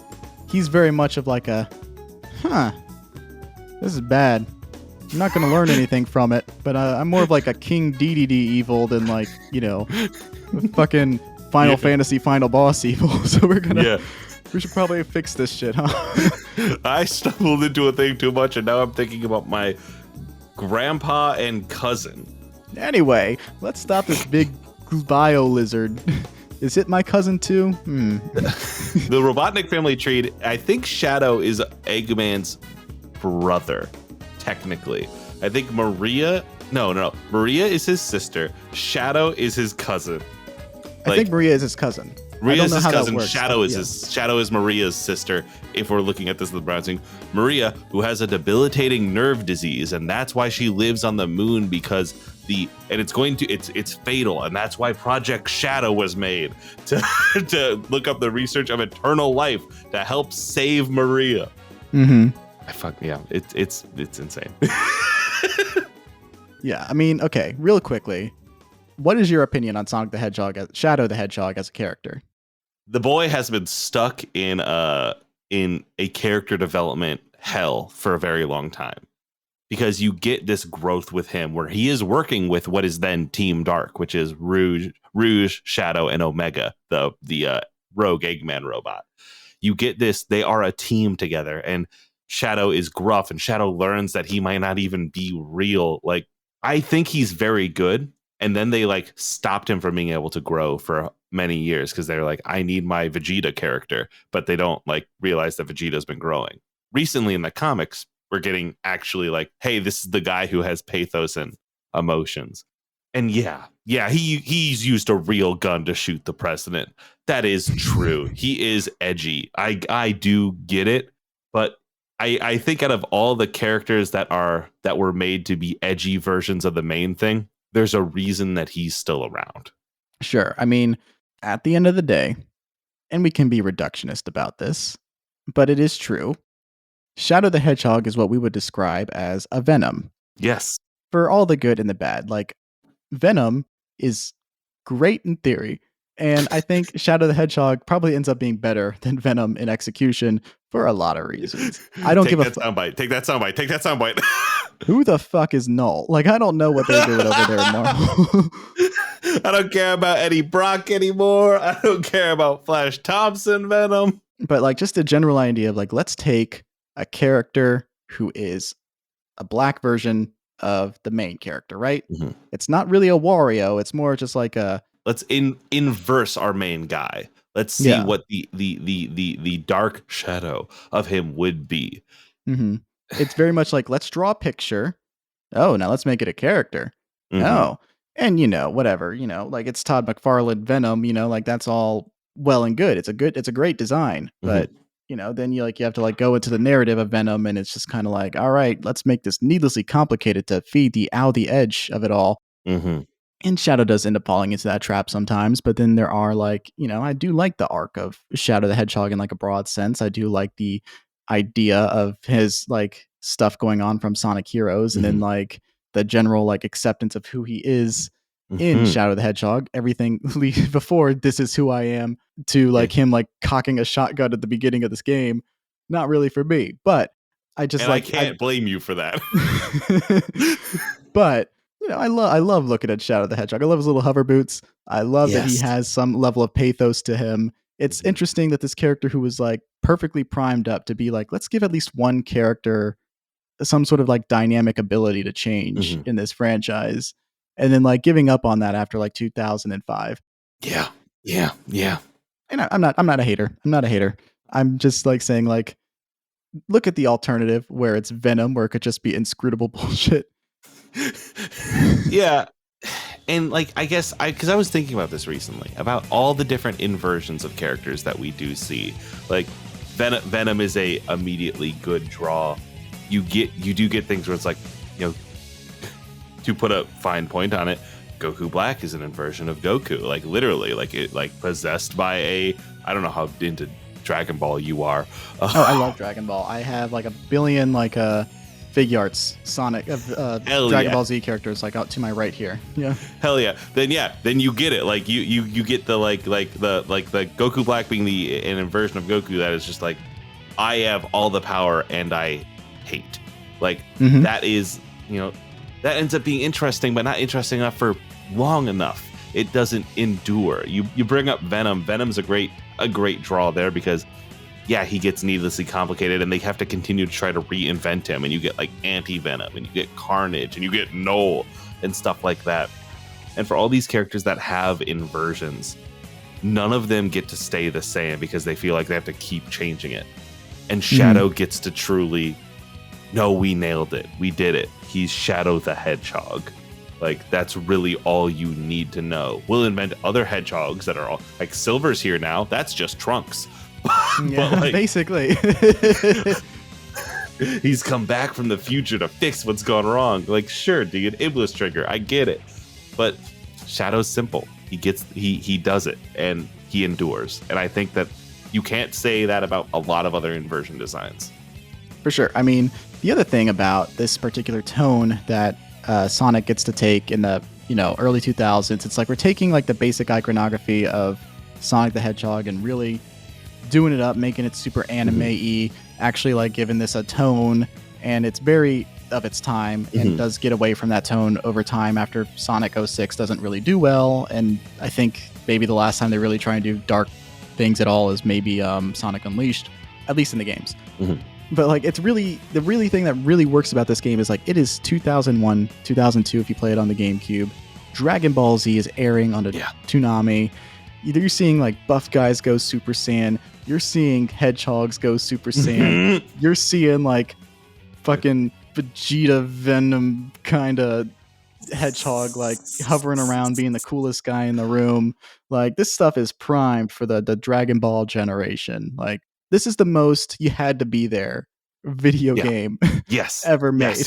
This is Attitude Era WWE. This is Dragon Ball Z on TV. This is the end of ska punk, the height of butt rock. 9/11 happened last year. It is chaos. The Creed like halftime show performance. It's all there. Your brain is being turned to mush, and in front of it you get live and learn, and you're like, well, this is who I am for the rest of my life now. Yeah. It's a great game. It's a great game. Like, it doesn't we have barely talked about the gameplay, but the tone, I think it holds up genuinely. Yeah, parts of it do. Yeah. I do think I enjoy playing the game most of the time. So what more can you ask for? Yeah, what more can you ask for of a Sonic game? Genuinely, like, I know we're going to get into it, but like this game's faults are many, and some of it can be like saying, oh, it was doing a lot with the technology that it had at its time, right? But like, it's still kind of controls like shit, and like you will glitch through walls, you will get like soft locked, and the voice acting lines do overlap one another. You're gonna hear a lot of like Sonic falling into an endless abyss going "Hua!" or Tails like falling into a ravine going like Sonic. Barely made it. You got a fucking E because you took 9 minutes to get to the finish line because of that goddamn bullshit Egypt level. Yeah. I remember as a kid, like when you watch like the "I found you, you fake hedgehog," like that stuff. Like, the lines are like Shadow and Sonic are starting lines in the middle of each other's lines because they didn't like retime the cutscene, and like. That is a problem with games that are localized and voice acted. Kingdom Hearts has that all over the place. Like, I found you, faker. Faker? I think you're the fake hedgehog around here. You're comparing yourself to me? Huh? You're not even good enough to be I'll my make you fake. eat those words. yeah, everyone's reading a line in a different booth at a different time, and they're all connected together by string. And so it does sound like shit, but it's evocative. It gets the people going. It's very funny that Kingdom Hearts is like the opposite issue where like there's like a 5-minute pause between lines, it feels like. Well, who's directing these voice lines? It's still better than like the Sonic the Hedgehog Sonic Adventure 2 like lines starting on top of other lines on top of other lines. But we'll get to the sound mixing in a minute. I have notes as a guy who's gotten into editing. My list of criticisms are here for you. You got to understand, in the 90s, you took what you could get with English dubbing. This is still not at the very bottom tier. This isn't like Mega Man, when they started doing cutscene shit. But where is Dr. Wily? That's a good question. We may be able to locate another energy emission from the radar room. When we find that meteor, we'll find Dr. Wily. It's still better than that. But, we deal with the jank because and you can disagree with me on this, as a Sonic 3D enjoyer. I don't think any Sonic game since this has like motivated the player to keep replaying the levels as well as this one has through the Chow Garden mechanic, right? Because like you have to keep playing these levels not only to get the emblems for the other like 5 rankings and to get the A rank so you can get the other emblems so you can unlock Green Hill Zone as a secret level. No, you also have to tend to your Chow Garden and raise your little babies and your little angel babies if you play with them mainly as heroes, or throw them into walls mainly as heroes, or like they'll become devil babies. Take them to kindergarten. They've got to race. They've got to hatch into new advanced forms. I got a lot of money riding on this baby, man. Standing there, and the Chow Garden race is insane when you think about it, because you have no control.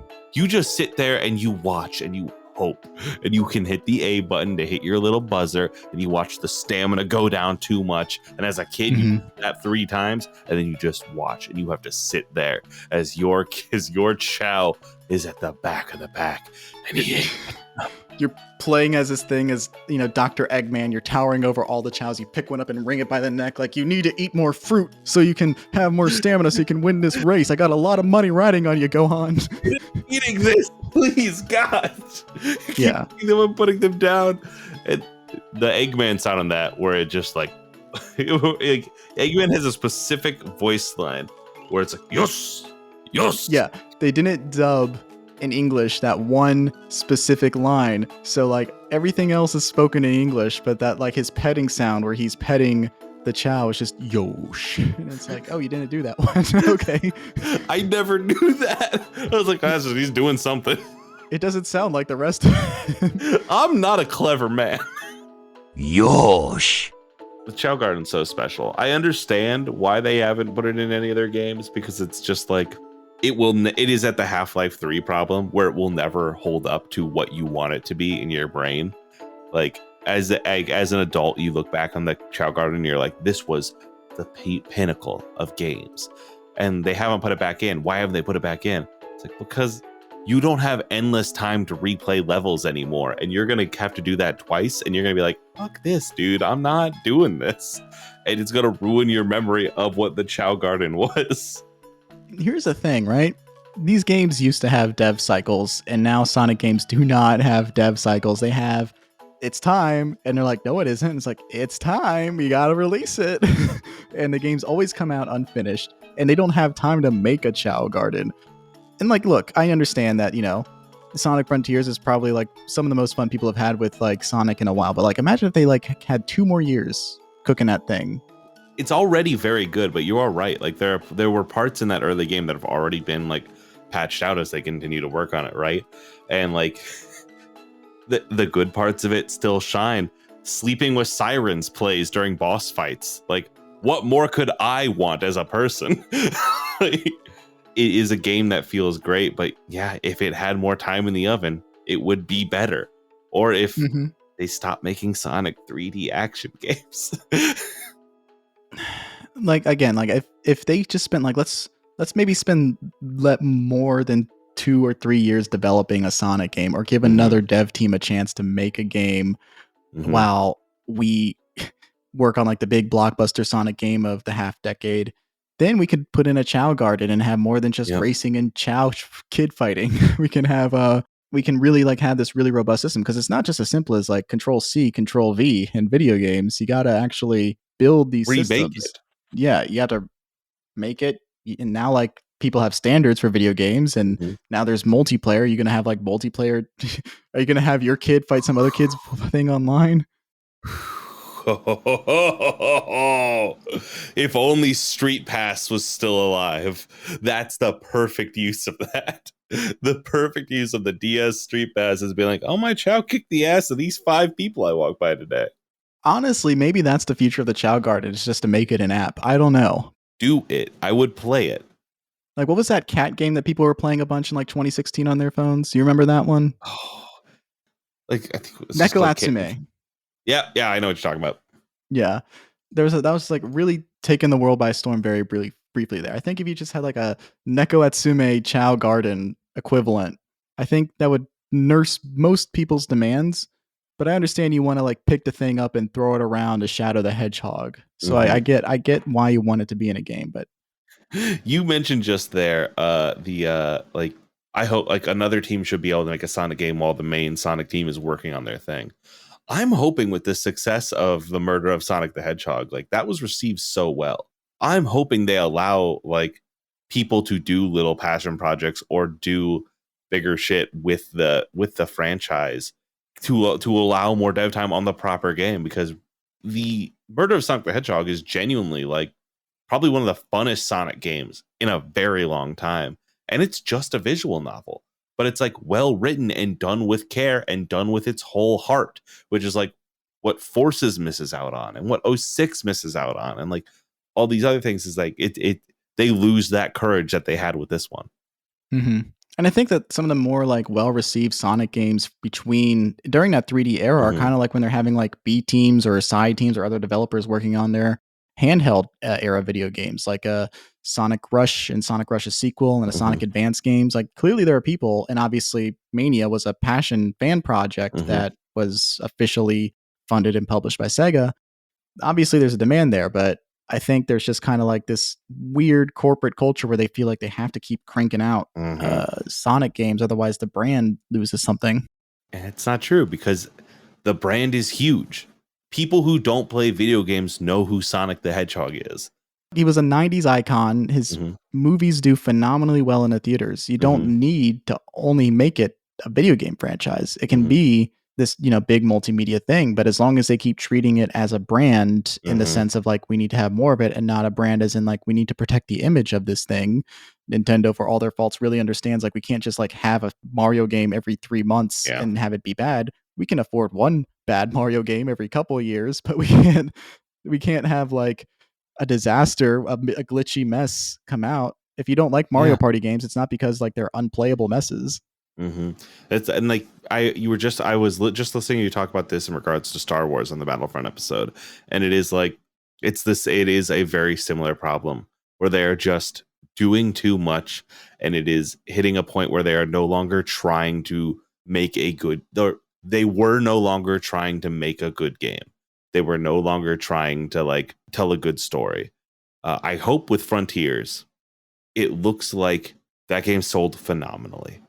And hopefully with that and the murder of Sonic the Hedgehog, there's like a come to Jesus, a come to chaos moment where like they're like, hey, can we recover our image here a little bit now? I do like you having to say the words out loud. Like, let's hope that they learn lessons from the murder of Sonic the Hedgehog. Because you're absolutely right, but it's also just kind of like, think about the words we're saying. Yeah. That was made, because that's also, like you said with Mania, was made by a fan, or is made by the social team. The social team made the fucking murder of Sonic the Hedgehog game. If you've seen the tweet that goes around of like, if I met Shadow the Hedgehog, I'd be so uncool. Shadow would say something like, others placed me on the path of violence, but it was my choice to follow it, and I'd pass out. Like, that's who made that game. Like, and I think I have COVID. That's right. I gave Sonic COVID. I'm the one who killed him. Yeah. But no, listen, Sonic Adventure 2 is a great game, and the Chow Garden is definitely a contributing factor to that, because I wouldn't call it Stockholm Syndrome, but it does like make you have to like play these levels over and over again until they're sort of seared into your brain. And from that, you also sort of like get an appreciation for the good parts of the level design, like the more vertical radical highway where you're realizing like, oh, I can go higher on this and get a better time if I just like go to the very top and grind down and skip this entire middle section, or I could just like go through the middle, or I could just really waste a lot of time going on the lower end of this. It's not really as exploratory as like a classic Sonic game was, or even like the first adventure game was in terms of its level design, but it does like really have you thinking about like, how quickly can I go through these levels to get like a better ranking, to get the third Chow box, to find the secret Chow in the other case, or get the fastest to 100 rings thing possible. It makes you look at it in different ways other than just how can I get here the fastest, because it has like the 100 ring challenge and that secret Chow and like the find the 3 boxes, and that makes you then like, yeah, you're exactly right, you sit in those levels and you have to study them from every angle, and it just works, because I do know every single turn of City Escape. I have that like on that the Sonic Arc level, if you're racing down the side like this, you can jump off the rail and fall so far just right to land on one of the rails at the end of the level. Like, those are burned into my brain. Like, thinking I was so smart for thinking as a kid, like, I can make that as a shortcut, not knowing the devs put that there to make it a challenge. Like, come and take it.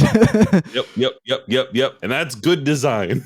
Yeah, and then there's like alternatively, like I don't care for like the tubes from like Shadow's equivalent stage for his last stage because they feel like very unpredictable and momentum killing. But I do love the grinding of that final Sonic stage. It's like a perfect like final level gauntlet for Sonic. I love Sonic stages in this game, except for the Egypt one. But we'll talk about the fundamental flaws of this game in a moment.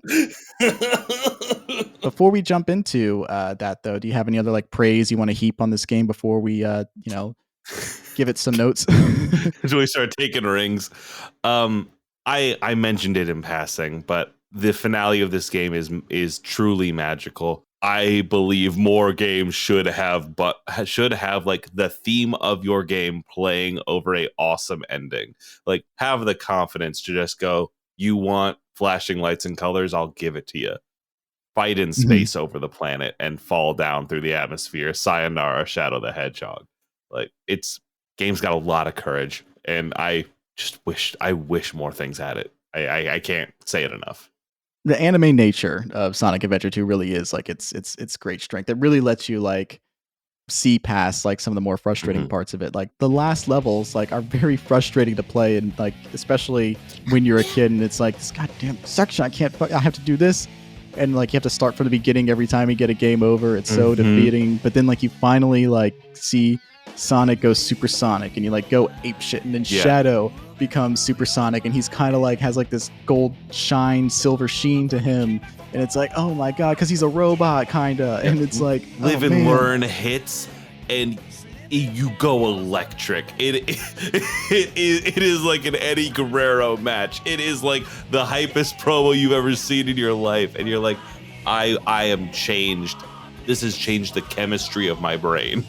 You have to just like, the stakes can't be higher. This lizard is going to crash into the goddamn earth and destroy everything, and everyone that you've ever played as in this game has to stop it. It's a great time. Fucking rules. Yeah.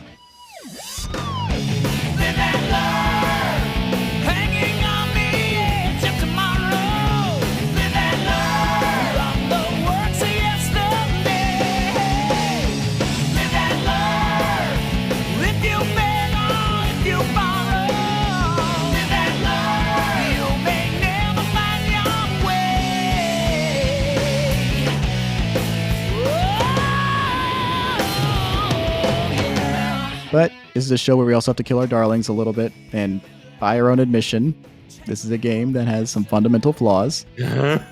What are some things you wish this game did better? While I do think the messiness has now become part of its charm for me, I wish the voice acting was at all natural and not the most stilted thing in the world. The Master Emerald contains special powers that neutralize the energy of the Chaos Emeralds. That makes it very powerful. What the? Look who's calling who a thief. I came here following the signal from the Emerald. If I'm not mistaken, this is the Master Emerald, is it not? Dr. Eggman. So that's Dr. Eggman. Well, I guess I can use it for something. I'll just take it with me. Farewell, knucklehead. Not if I can help it.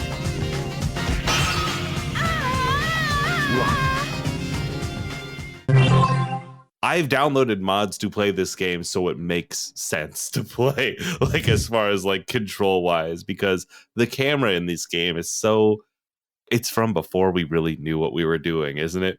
And so you're often like, I can't see where the camera's gotten stuck on a box a mile behind, and you just see like Sonic disappear into the horizon line. No! Every one of those mech sections is a nightmare. Searching for the emeralds in Knuckles' game is a nightmare. Like when it's like Rouge versus Knuckles or like Shadow versus Sonic, it's not really fun to do those ones that much. Yeah. you're in like such a contained area and like there's no perspective and like this thing just like you can't focus. There's no lock-on mechanic or anything like that. You're just sort of like shit. You're farting into the wind and this thing is just coming out of nowhere and like just beating the shit out of you. It's you do a homing attack and you go pew in a different direction, just off the edge, and watch yourself careen. No. It's not the best. Yeah, the camera is definitely the biggest enemy of this game. And like sometimes you'll just be part of a scripted sequence, like an elevator going down something in the mech sequence, which is always the slowest part because they're so pace killing. But then like for some reason the camera just isn't right, and you're just sort of like stuck in that position, or the camera will mess up during like a pivotal platforming section where you have to do a bunch of stuff really quickly, and then the next thing you know, like you're looking in the jungle and all you're seeing is like this grass texture and Sonic going. Yep. Also, while we're talking about those mech sections, the sound design in those are a nightmare. Like it is a cacophony to play like the Tails or Eggman sections, because like it's hold B for lock on, let go of B to shoot the missiles, and the entire time it's doing this high pitched like and you click it again and it's just like this high pitched scream the entire time you're playing those levels. And there's no volume sliders in this game. This is before we did that. No, you have to stick with that the entire time. And the only time in the game where you're discouraged to stop holding down that button is like when you're in space and like pressing that button, it will accidentally, trigger a bomb that will send you into the vacuum of space. Other than that, though, like there's not really a reason to stop holding down that laser that causes the most like dog whistle-y sound in the world. It's so high pitch. I had played it after watching like I think Sonic 2 after like my most recent full playthrough of it. I was playing it in the room and I had my headphones on and my wife was like, "What the hell is that? Like, what are you doing over there? What is that noise that I have to hear?" Like, yeah, and the sound mixing in this game isn't great either, right? No. We talked about the overlapping dubbing issue where characters will start their lines before another line's finished. And God forbid you're in a room where more than two people are talking, and then there's like the president and Dr. Eggman on a screen and Sonic and Tails all yapping at each other, and their lines are all happening at the same time, and you're having a headache because the voice acting isn't great either. So it's just really like bad line reads all happening on top of one another, and it's super annoying. But on top of that, the sound actual mixing, where the volume of the music is at least as loud as the dialogue, if not louder. So you're hearing Sonic's theme play, and you can barely hear what the motherfucker is saying. What the?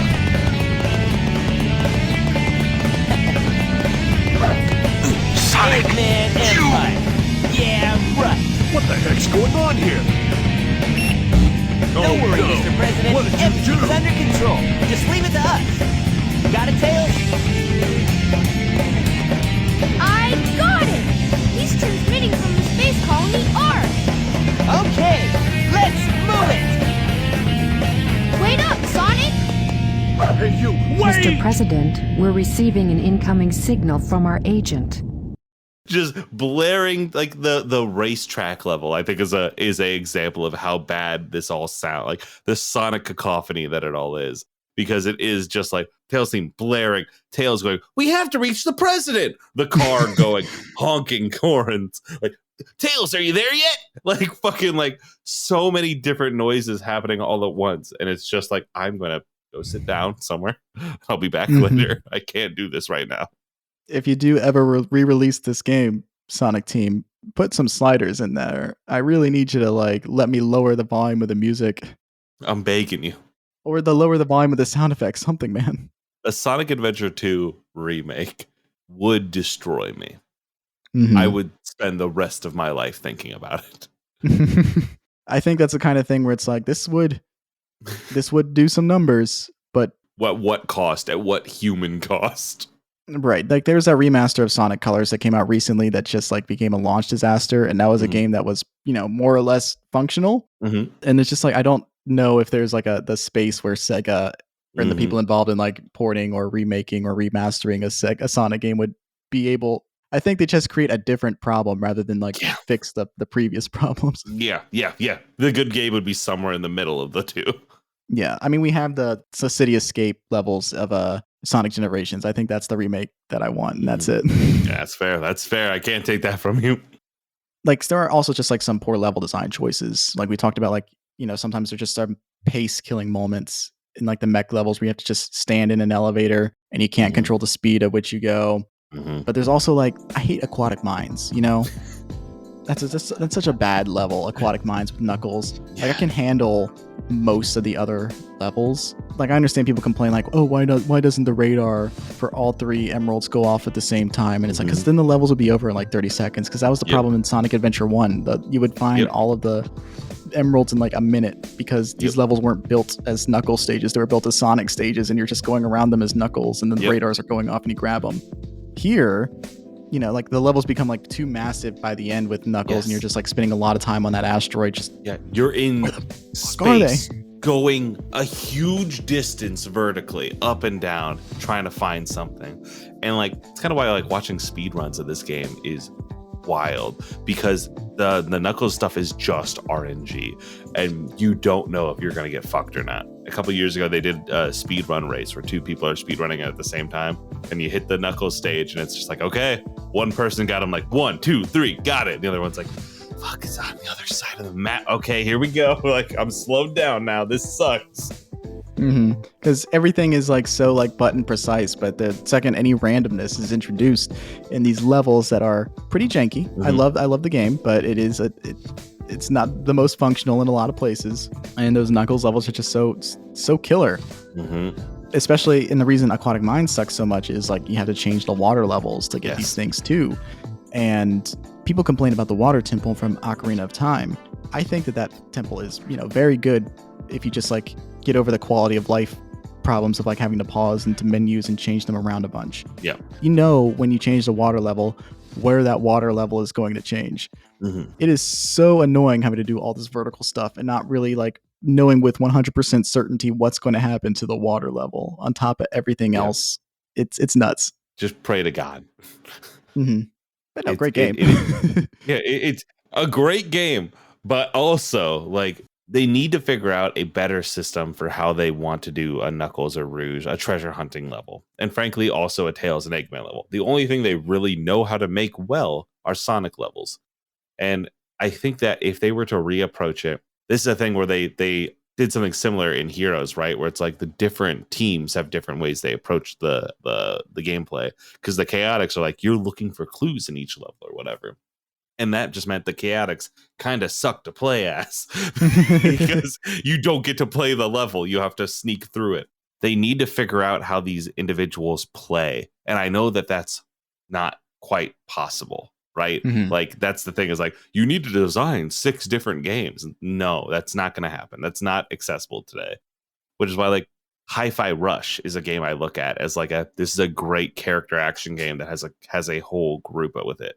Because in that you have like your assists, basically like a fighting game, right? Where it's like left button will bring in this guy, right button will bring in this guy. And if you did that with a Sonic game, I think you could really have something.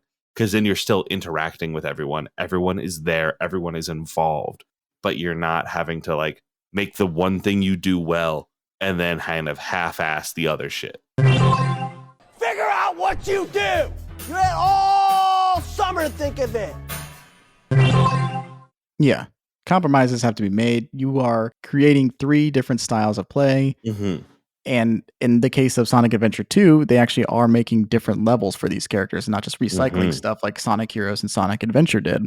God, I have like war flashbacks to like the non-Sonic levels of Sonic Heroes so bad. Like, why did we have to play as Amy? Why did we have to do that? She has a hammer. It should be good. Like, you could make Amy well, but nope. Yeah. I just like remember like I finally beat the game, and then like the last thing comes up and it's like get the 7 Chaos Emeralds and you have to play through it all again. And I'm like, oh my God. All right. But we're not talking about Sonic Heroes today. You're talking about Sonic Adventure 2. And I think they're very close with a lot of stuff. Like they're very, very close with how these treasure hunt stages can be. Like it's a clear, vast improvement over the Tails and Knuckles levels of Sonic Adventure to me. I think with modern tech, we could do it a lot better, but as it is right now, a lot of it is just kind of like very little frustrating things that really just get under your skin, rather as like one like rather than it being just like an outright bad idea. Yeah, there's nothing in here that I think was rotten from the start. There's nothing in here that I think was something they shouldn't have approached. It's just stuff that I look at and go like, I see what you were trying to do. I like what you were trying to do. I think you missed the mark. And like, if that's the worst thing in a game, genuinely, then we're in the middle of a good game. Yeah, like I like some of the Knuckles and Tails levels. Like I like their Egypt levels more than I like Sonic's. Mm-hmm. And while we're talking about things this game could have done better, the reason I don't like that Sonic level is because like it's the one Sonic level that de-emphasizes his gimmick of momentum and speed. Mm-hmm. You think it does, like it should emphasize that part more because like, okay, you hit the hourglass and now you have to go and get to the end of the room before time runs out. Otherwise you have to backtrack and do it all over again. Mm-hmm. That would be a good test on its own. But then there's that part where you have to go grab a key from one side of the room and then bring it back, and your speed is nerfed because you're carrying a heavy object, so you can't do just jump stunts, you can't run too quickly, your mobility is just janked up. Yep. And it's not fun. Yeah, it's not. You're absolutely right. It is one of those things that's like, I see what you were attempting here. You're like, got to keep the player on their toes, but I think there are better ways to execute on that. But the Egypt levels for Tails and Knuckles, I remember being really good because like Knuckles is like a small, not huge labyrinth, and there's just a bunch of different rooms, and you have to really have like spatial awareness and not get lost rather than just having like this massive open space. And you're being hunted by a ghost the entire time? Yeah, and then you get to fight that ghost at the very end. And then Tails is, you have to be very good at the hovering and get over these hazards, and like the things that do slow you down aren't really slowing you down too much. It's just making you aware like, hey, you actually have to shoot this door down instead of jumping too high over it. Yeah, exactly. So I like those levels. So I'm not saying like, oh, these 2/3 of the game is just rotten. It's just there are like better ways to implement what these games are trying to do, and especially in terms of sound design and all that. I think we hit the big notes in terms of like what the criticisms of this game are. Do you have anything else that you would want to put in there? That's really the major stuff. It is fully like, yeah, voice acting, actual gameplay, and how it controls, which is when you say it like that, you're like, well, hold on. Did you like this game? It's like, yeah, dude. No, I love this game. Again, it's definitely like a you had to be there game. I don't think as many people playing it now would love it as much as they did then. Because again, we have more to compare it to, and refinements have been made, and people understand how cameras and video games work now. That part's good. But then there's just specific things to this game that they just don't do in games anymore, like the hero and dark side and the Chow Garden, that make people keep coming back to this game, even as there are technically more refined speed-based, momentum-based Sonic levels. Because like tonally, this game is just doing its own thing. It's not too kiddie, but it is absurd. Yep. There's just nothing that touches City Escape or the harbor level for Sonic in terms of all that. There's no thrill as good as just seeing a line of rings floating in the air and then tapping B as Sonic and just picking up those rings and going right across. Like, it feels incredible. And yeah, there's jank to a lot of it, but it is still like, this feels like the most Sonic Sonic has ever been. This is where they got it. Sonic has always been sassy. Sonic has always been like a rude dude, but like, this is where they fully grokked, like, we are going to be the mascot that has anime, that like is like out of an anime. Like, we are going to take those things that are popular right now, and we're going to try to do them here, and it works. Yeah, and let me ask, because I haven't played Frontiers yet. Has there been another Sonic game since this one where Sonic is able to jump into the air and you press B and you can dribble him like a basketball? They haven't put like that back in, and I did download a mod for Frontiers that adds the bounce to it, because I love the bounce bracelet. It's so fun. You just boom, boom, boom, boom, boom, and you get higher every time. Now, Sonic Frontiers has a whole combat system, like a genuine like fucking like 3D character action game, like Bayonetta style combat system, and it's fascinating. I genuinely enjoy it. For the first time ever in a Sonic game, enjoy fighting. Sure.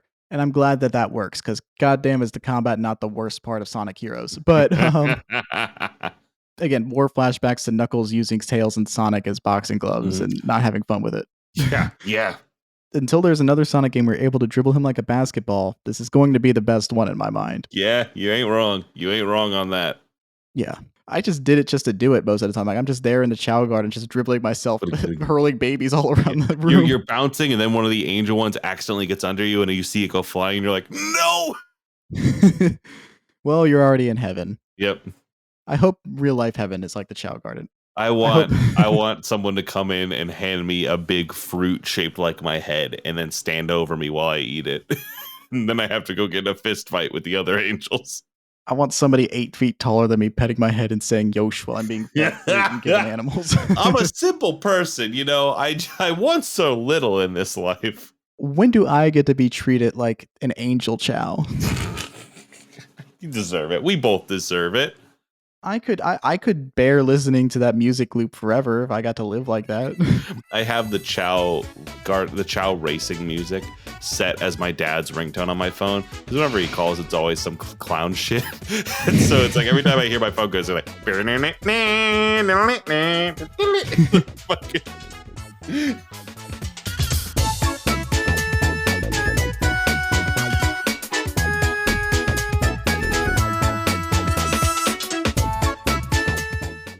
You have the vinyl. Mm-hmm. The music is a core component of why people... There's the vinyl. Yep. The music is a core component as to why people play and enjoy this game. What is your favorite track? My favorite track on this does sound insane to say. It is that It Doesn't Matter. It is it's Event Let's Make It. Track 3 on the vinyl, which is what plays over that opening cutscene. It is like the ska version of Sonic's theme, It Doesn't Matter. It is just that 1 minute 28 second loop of that hits as he says, no in-flight food or movies, I'm out of here. Mm-hmm. It is a tight little segment. It is so good. That is where Sonic shines, right? Is like, no matter how bad the gameplay is, no matter how much trouble it is, it does hit these little notes and has that consistency through its motifs and music that fucking bang. Second favorite is Eggman's song, where you get that I am the Eggman.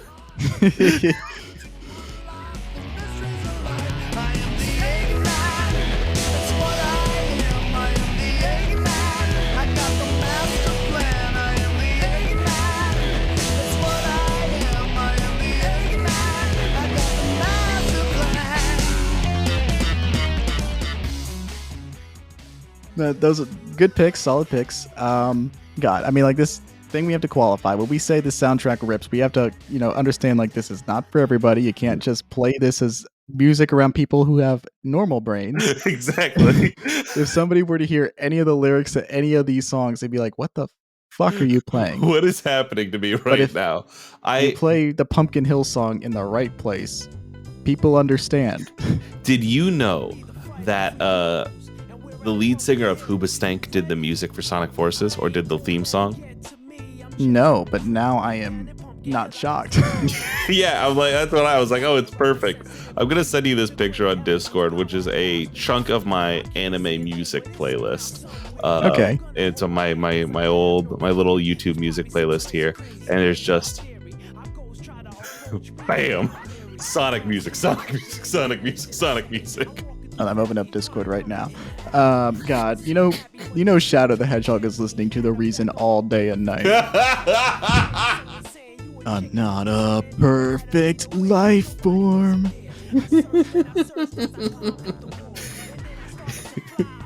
The fact that Sleeping with Sirens, an actual emo band, did 2 boss themes for the Sonic Frontiers rules, because that's like, these songs do not need to go this hard, but they do.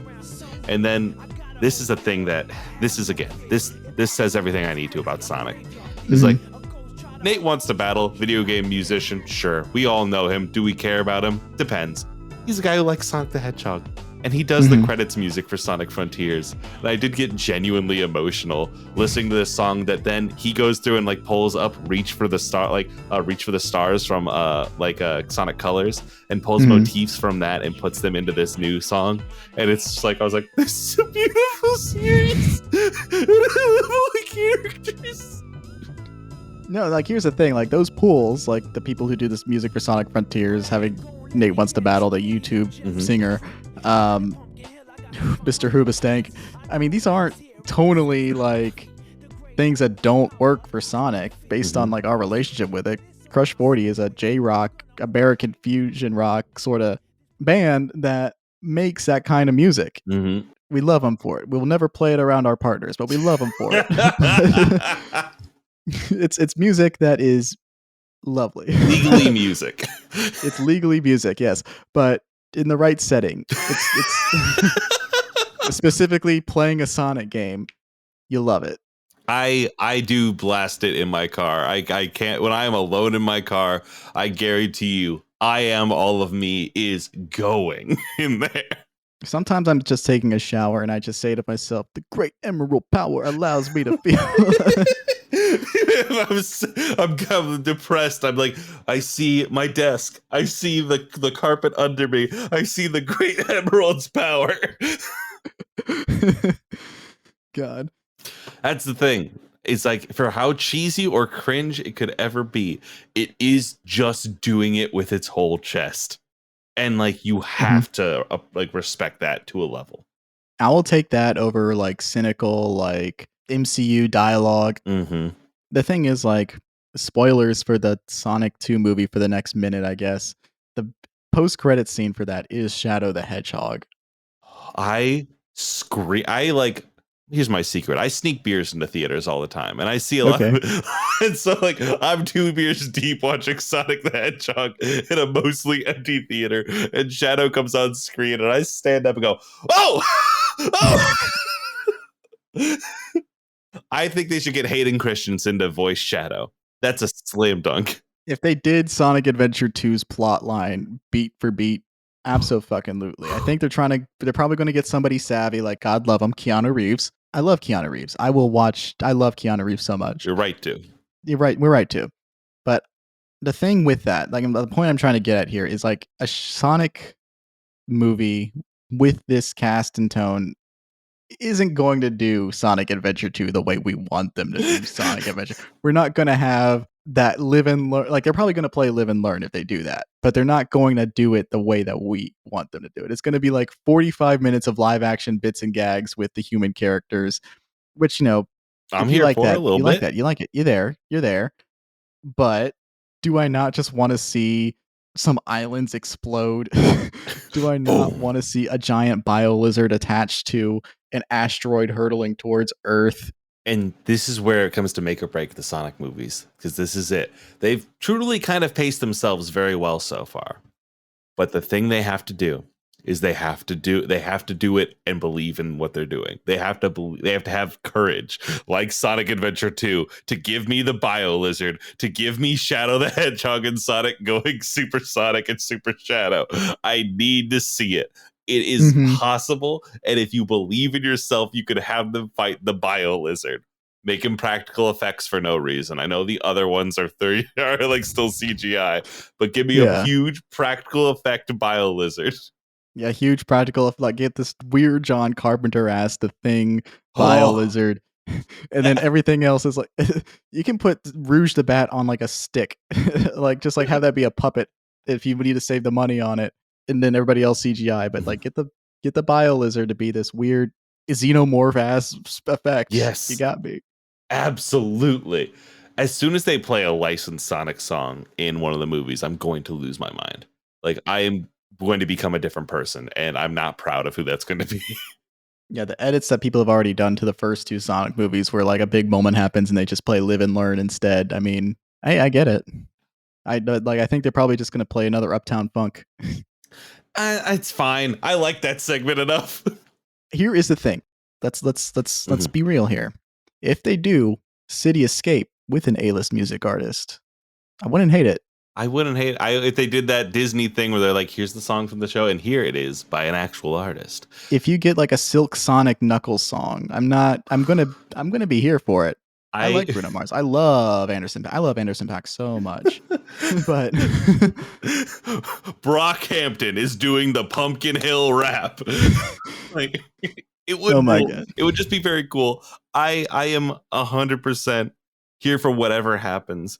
Because again, a beer and a half in, a children's movie can still bop. Yeah, I mean, like, what the fuck is Amine doing? Like, I feel like that's a person, like a rapper that's sitting around not really knowing what to do. Mm-hmm.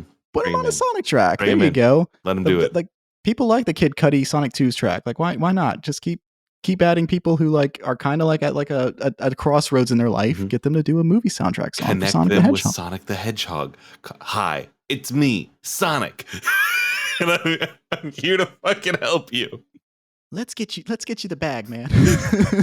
How would you like to get $3 million? I'm putting together a team. I am loving this picture now, fully forming my brain of like a Sonic movie soundtrack that also has skits on it in the way that 2006 like albums did. And so you can get the like, here are 3 songs, and now here's Kid Cudi talking to Tails. Like, yes, fuck me up. Let's go, dude. Absolutely. Yeah. Look, we can say it. Chance the Rapper is washed. What would increase Chance the Rapper's stock right now? Right now. Now. You stop talking about your wife and your grandma, and you need to go talk to me about Rouge the Bat. I don't care about your family. I want to hear about the bat who hunts for the government.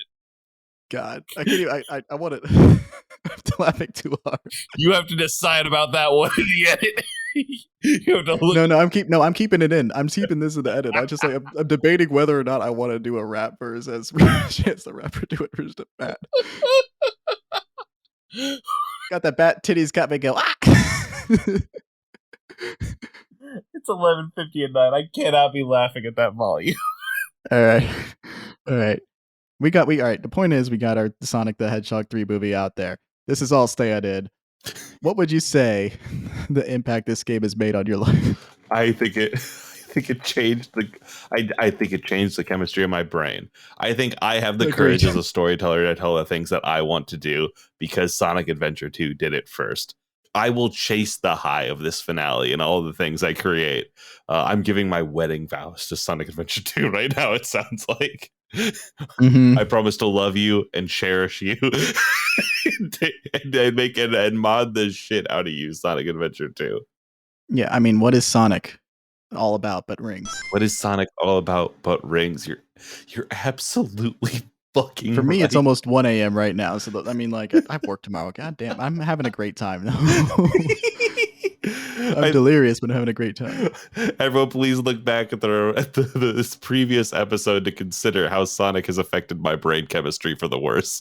No, it definitely affected my brain chemistry. But if, like, Avatar The Last Airbender didn't come out the time that it did, it could have been a lot worse for me. I'm glad I, like, sort of like, okay, let's look at some anime. Keep, like, let's put more stock in this. Let me put my stats into Dragon Ball Z a little bit more, less into Sonic. I think, like, if Sonic games, like if there were like 2 more really good Sonic games in like over. 2005 and 2006, it would have been over for me. Mm-hmm. I would have been dead in the ground by now in some like really weird shit. Well, because if they had made 2 more bangers, Sonic would have gone past like, we need to fight the government. To have you all read the Communist Manifesto? Let's work together, comrades. He would have gotten too cool. He would have gotten too cool. They would have had to kill him. Vin Diesel would have been like, I need to get a Sonic the Hedgehog. But look, Sonic drinks the NOS. You see it in that Fast 2, like the 2 Fast 2 Furious, like zoom through the car, except it's the NOS going through Sonic's body. Sonic the Hedgehog and like Optimus Prime and Dominic Toretto would all be in a movie together. The BDS on like the vehicle that Dom drives would stand for boycott, divest, sanction. Like, I'm taking notes. I'm taking notes. Hollywood, please. Realizing the communist dream together. Comrades, roll out. We're not just a collective, we're a family. That's right, Finn. There's like some like TikTok page where like somebody is reading like labor rights as Sonic the Hedgehog. It's something. I need to hear that. I have not seen that, and now I'll send you some links. Please, God. I'll send you some Comrade Sonic links. All right. The point is altered brain chemistry. Like I can say like, oh man, if 2 more Sonic games can come out, but look, listen to the way we've been just talking for the last hour. It's just like, God. Anyway, game good. How would you say this game has influenced your taste in specific media? I did not get into anime for long. I was trying to fight against it for a very, very long time. And Sonic the Hedgehog broke that. Sonic opened the floodgates and turned me and got me into the reality of what. Here's actually a specific thing, a specific draw. Like, Sonic the Hedgehog has so much in common with the Teenage Mutant Ninja Turtles, which is a thing I hadn't gotten into until like 3 years ago. And I was like, oh yeah, I know the TMNT, sure. But they're both like, what if some frat boys were saving the world? Mm-hmm. And like, that's kind of the beautiful thing about Sonic as a personality, and a thing I don't get to see in enough other heroes is like, what if this dude was genuinely unbearable, but also wanted the best for you? And I think that is a dynamic that is great. And I see that in the Turtles, except there are 4 of them. I see that in Sonic. Yeah, no, there's the Turtles, Sonic the Hedgehog, and my main dude, Goku. He is a jock at the end of the day. Goku's a jock. He's a jock. You're absolutely right. But lovable for it. But I think the Turtles and Sonic would crack 40s in the sewer, and like down PBR, and be that video like the 2 guys smoking in the backyard and one hits the other with a chair. Goku. Well, I know it smells crazy in there. You know, whatever Master Splinter is growing down there is unhinged. Yeah, no, I think it's because of this game, but like, this is when I was playing this game, pre-Avatar, Last Airbender kind of stuff. I like hero and villain team up stories. I like there's a threat bigger than ourselves. Let's squash beef for a minute. Obviously, that's the crux of Dragon Ball Z. Nobody really gets redeemed in Dragon Ball. People just sort of like get their ass kicked so hard that they have to accept that they will lose forever. And it's like, I may as well join this fucking moron over here. I've been watching One Piece for the first time, like bits and pieces of it. And I thought Goku was dumb, and Goku did that to people. Luffy does that to people in an insane way, where he will just beat someone's shit in, and then they will be like, "Wow, I'm going to join your crew now." And then also Goku doesn't get it. I love Goku, obviously. I'm a Gohan person in my heart, but like, I just watched the episode of One Piece where Luffy like shoots down the government's flag and like someone yells, "I want to live." And it's like, this rules, dude. Like, I love and like, that's the thing that Sonic does too, is they draw a connection, and they will go like, "Hey, the cops aren't your friends." Sonic will say that. Don't talk to the police. Yeah. Lawyer up if you need to. Sonic is rough around the edges in a genuine way. And I like media that is also that.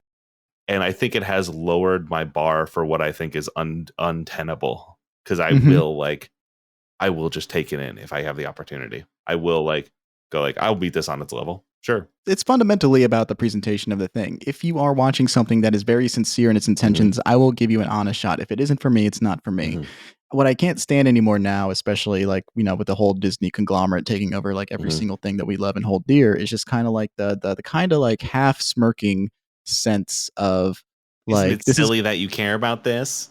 It's silly that you care about that. We want to make you care about this and have sincere emotional moments, but isn't it funny that his name is Ant-Man or stuff like that? And you can't have both. Yeah. You either have to like buy 100% into fucking Ant-Man or you can't have it. Like, this is stuff that people care about, and you should care about it too. You got to put care into making it. You got to put care into writing it.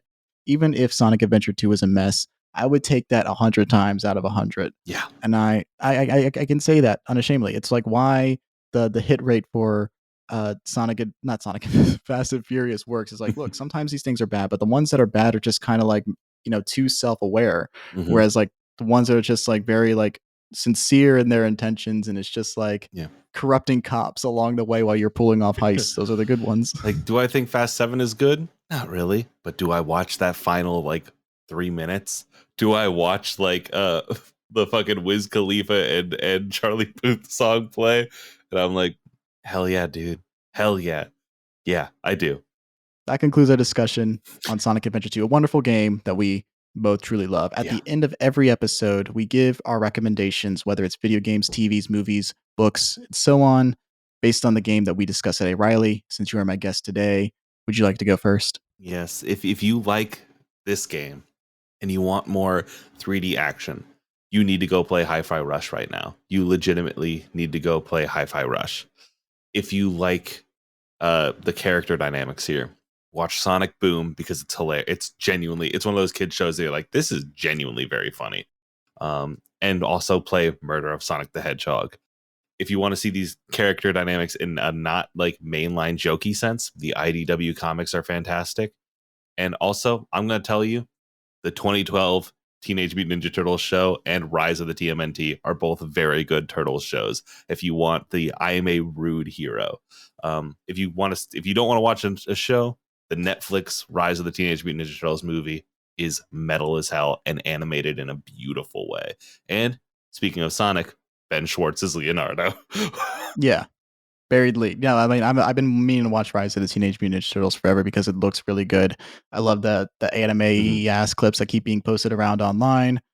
That one really had to grow on me because it doesn't have a story connecting it for a bit, like the first chunk there, and then it figures itself out, and like it figures out what it wants to do, and like that ain't that the story of children's media.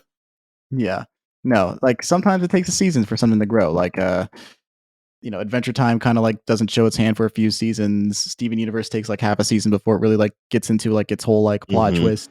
But like I think like that build up and the patience that it has telling those stories is preferable to like let's do a 12 episode mini that doesn't have enough time to be anything other than the main storyline. Yep. Yeah. Great recommendations. Please check those out. Hi-Fi Rush, I need to play. It's been downloaded on my computer forever. I'm just waiting to set aside time for it. The thing that sold me on it wasn't just like, oh, the art style and like the rhythm-based gameplay, but the soundtrack on it too. They have songs like from 9 Inch Nails on there. Like, The come Prodigy. on. Yeah. Even with Tears of the Kingdom sitting here, Hi-Fi Rush might still be my game of the year.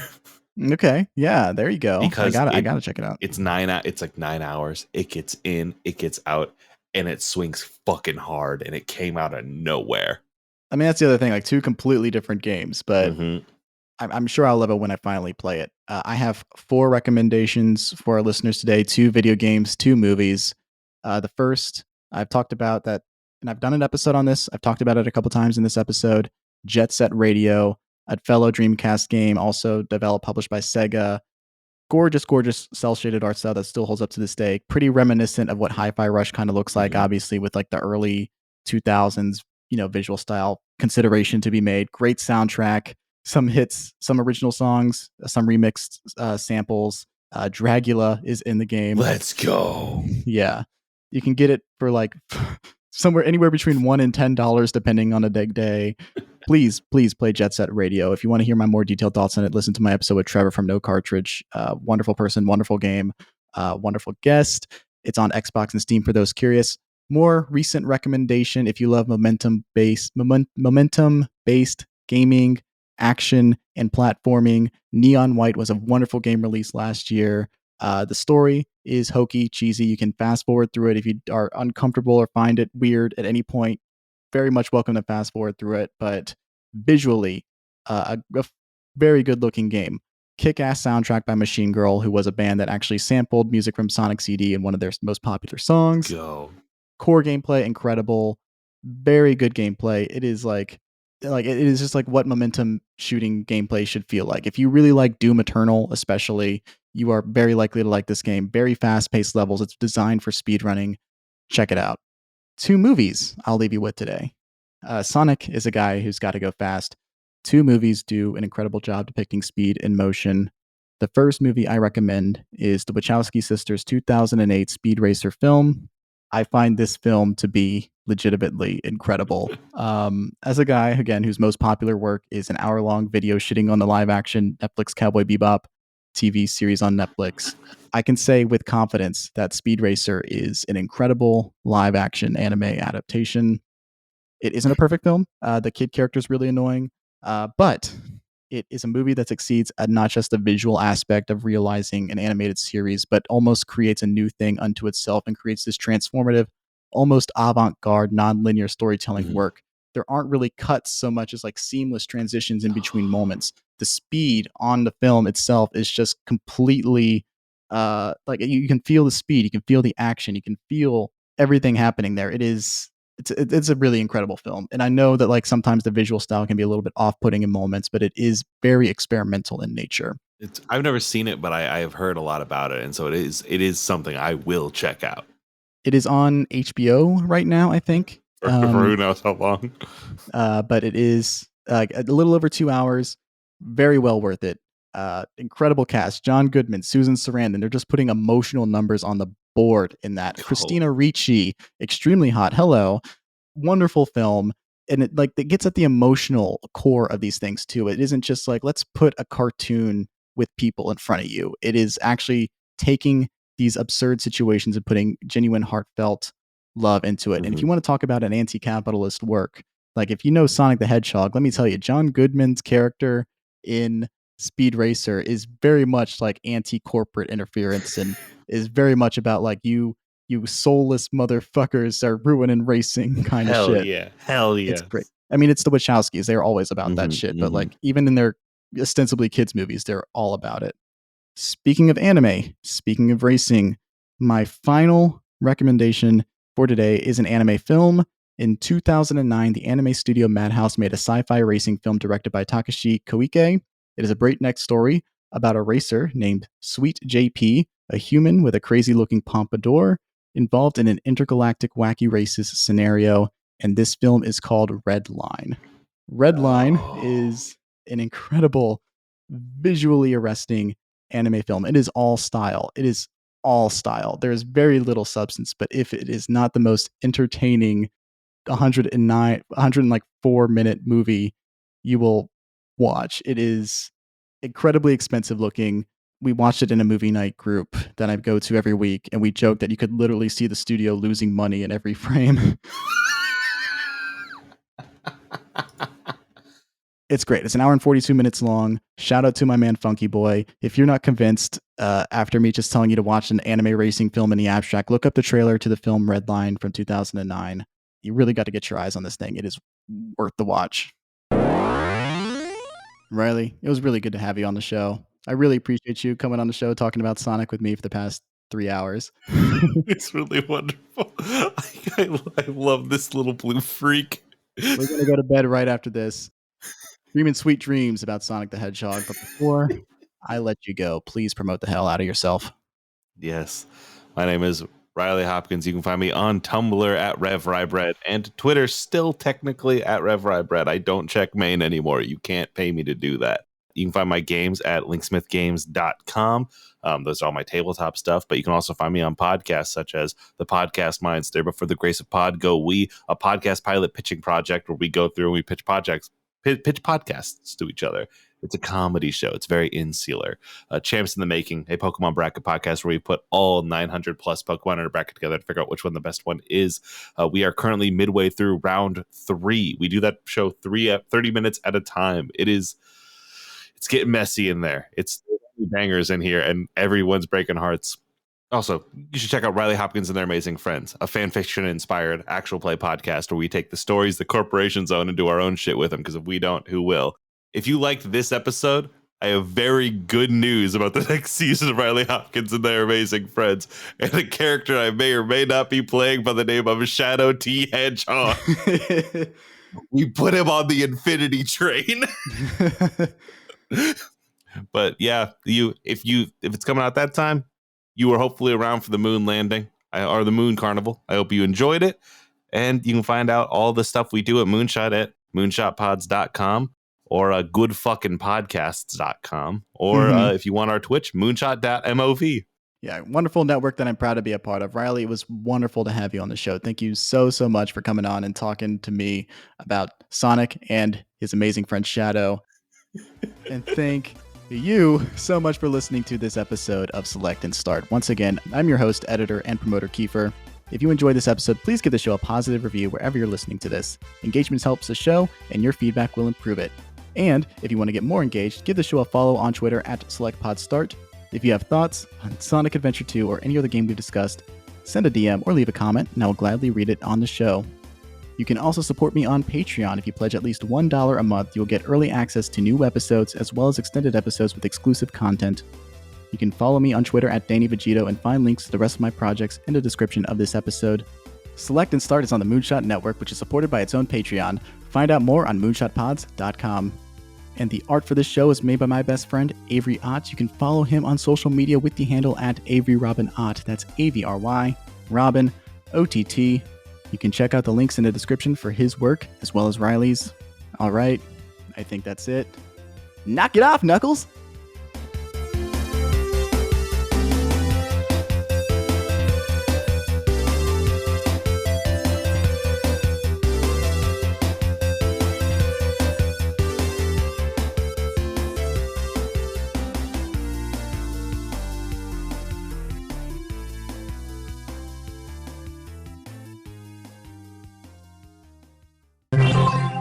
I do want to be like Knuckles. So. He's got a TV show now. Yeah, I mean, how many TV shows do I have? Keifer, played by Idris Elba. Yeah, that's fine. Better than the other way around. I'm cutting that one. I'm cutting that one out. Yeah, that's a good joke, but that's a good move.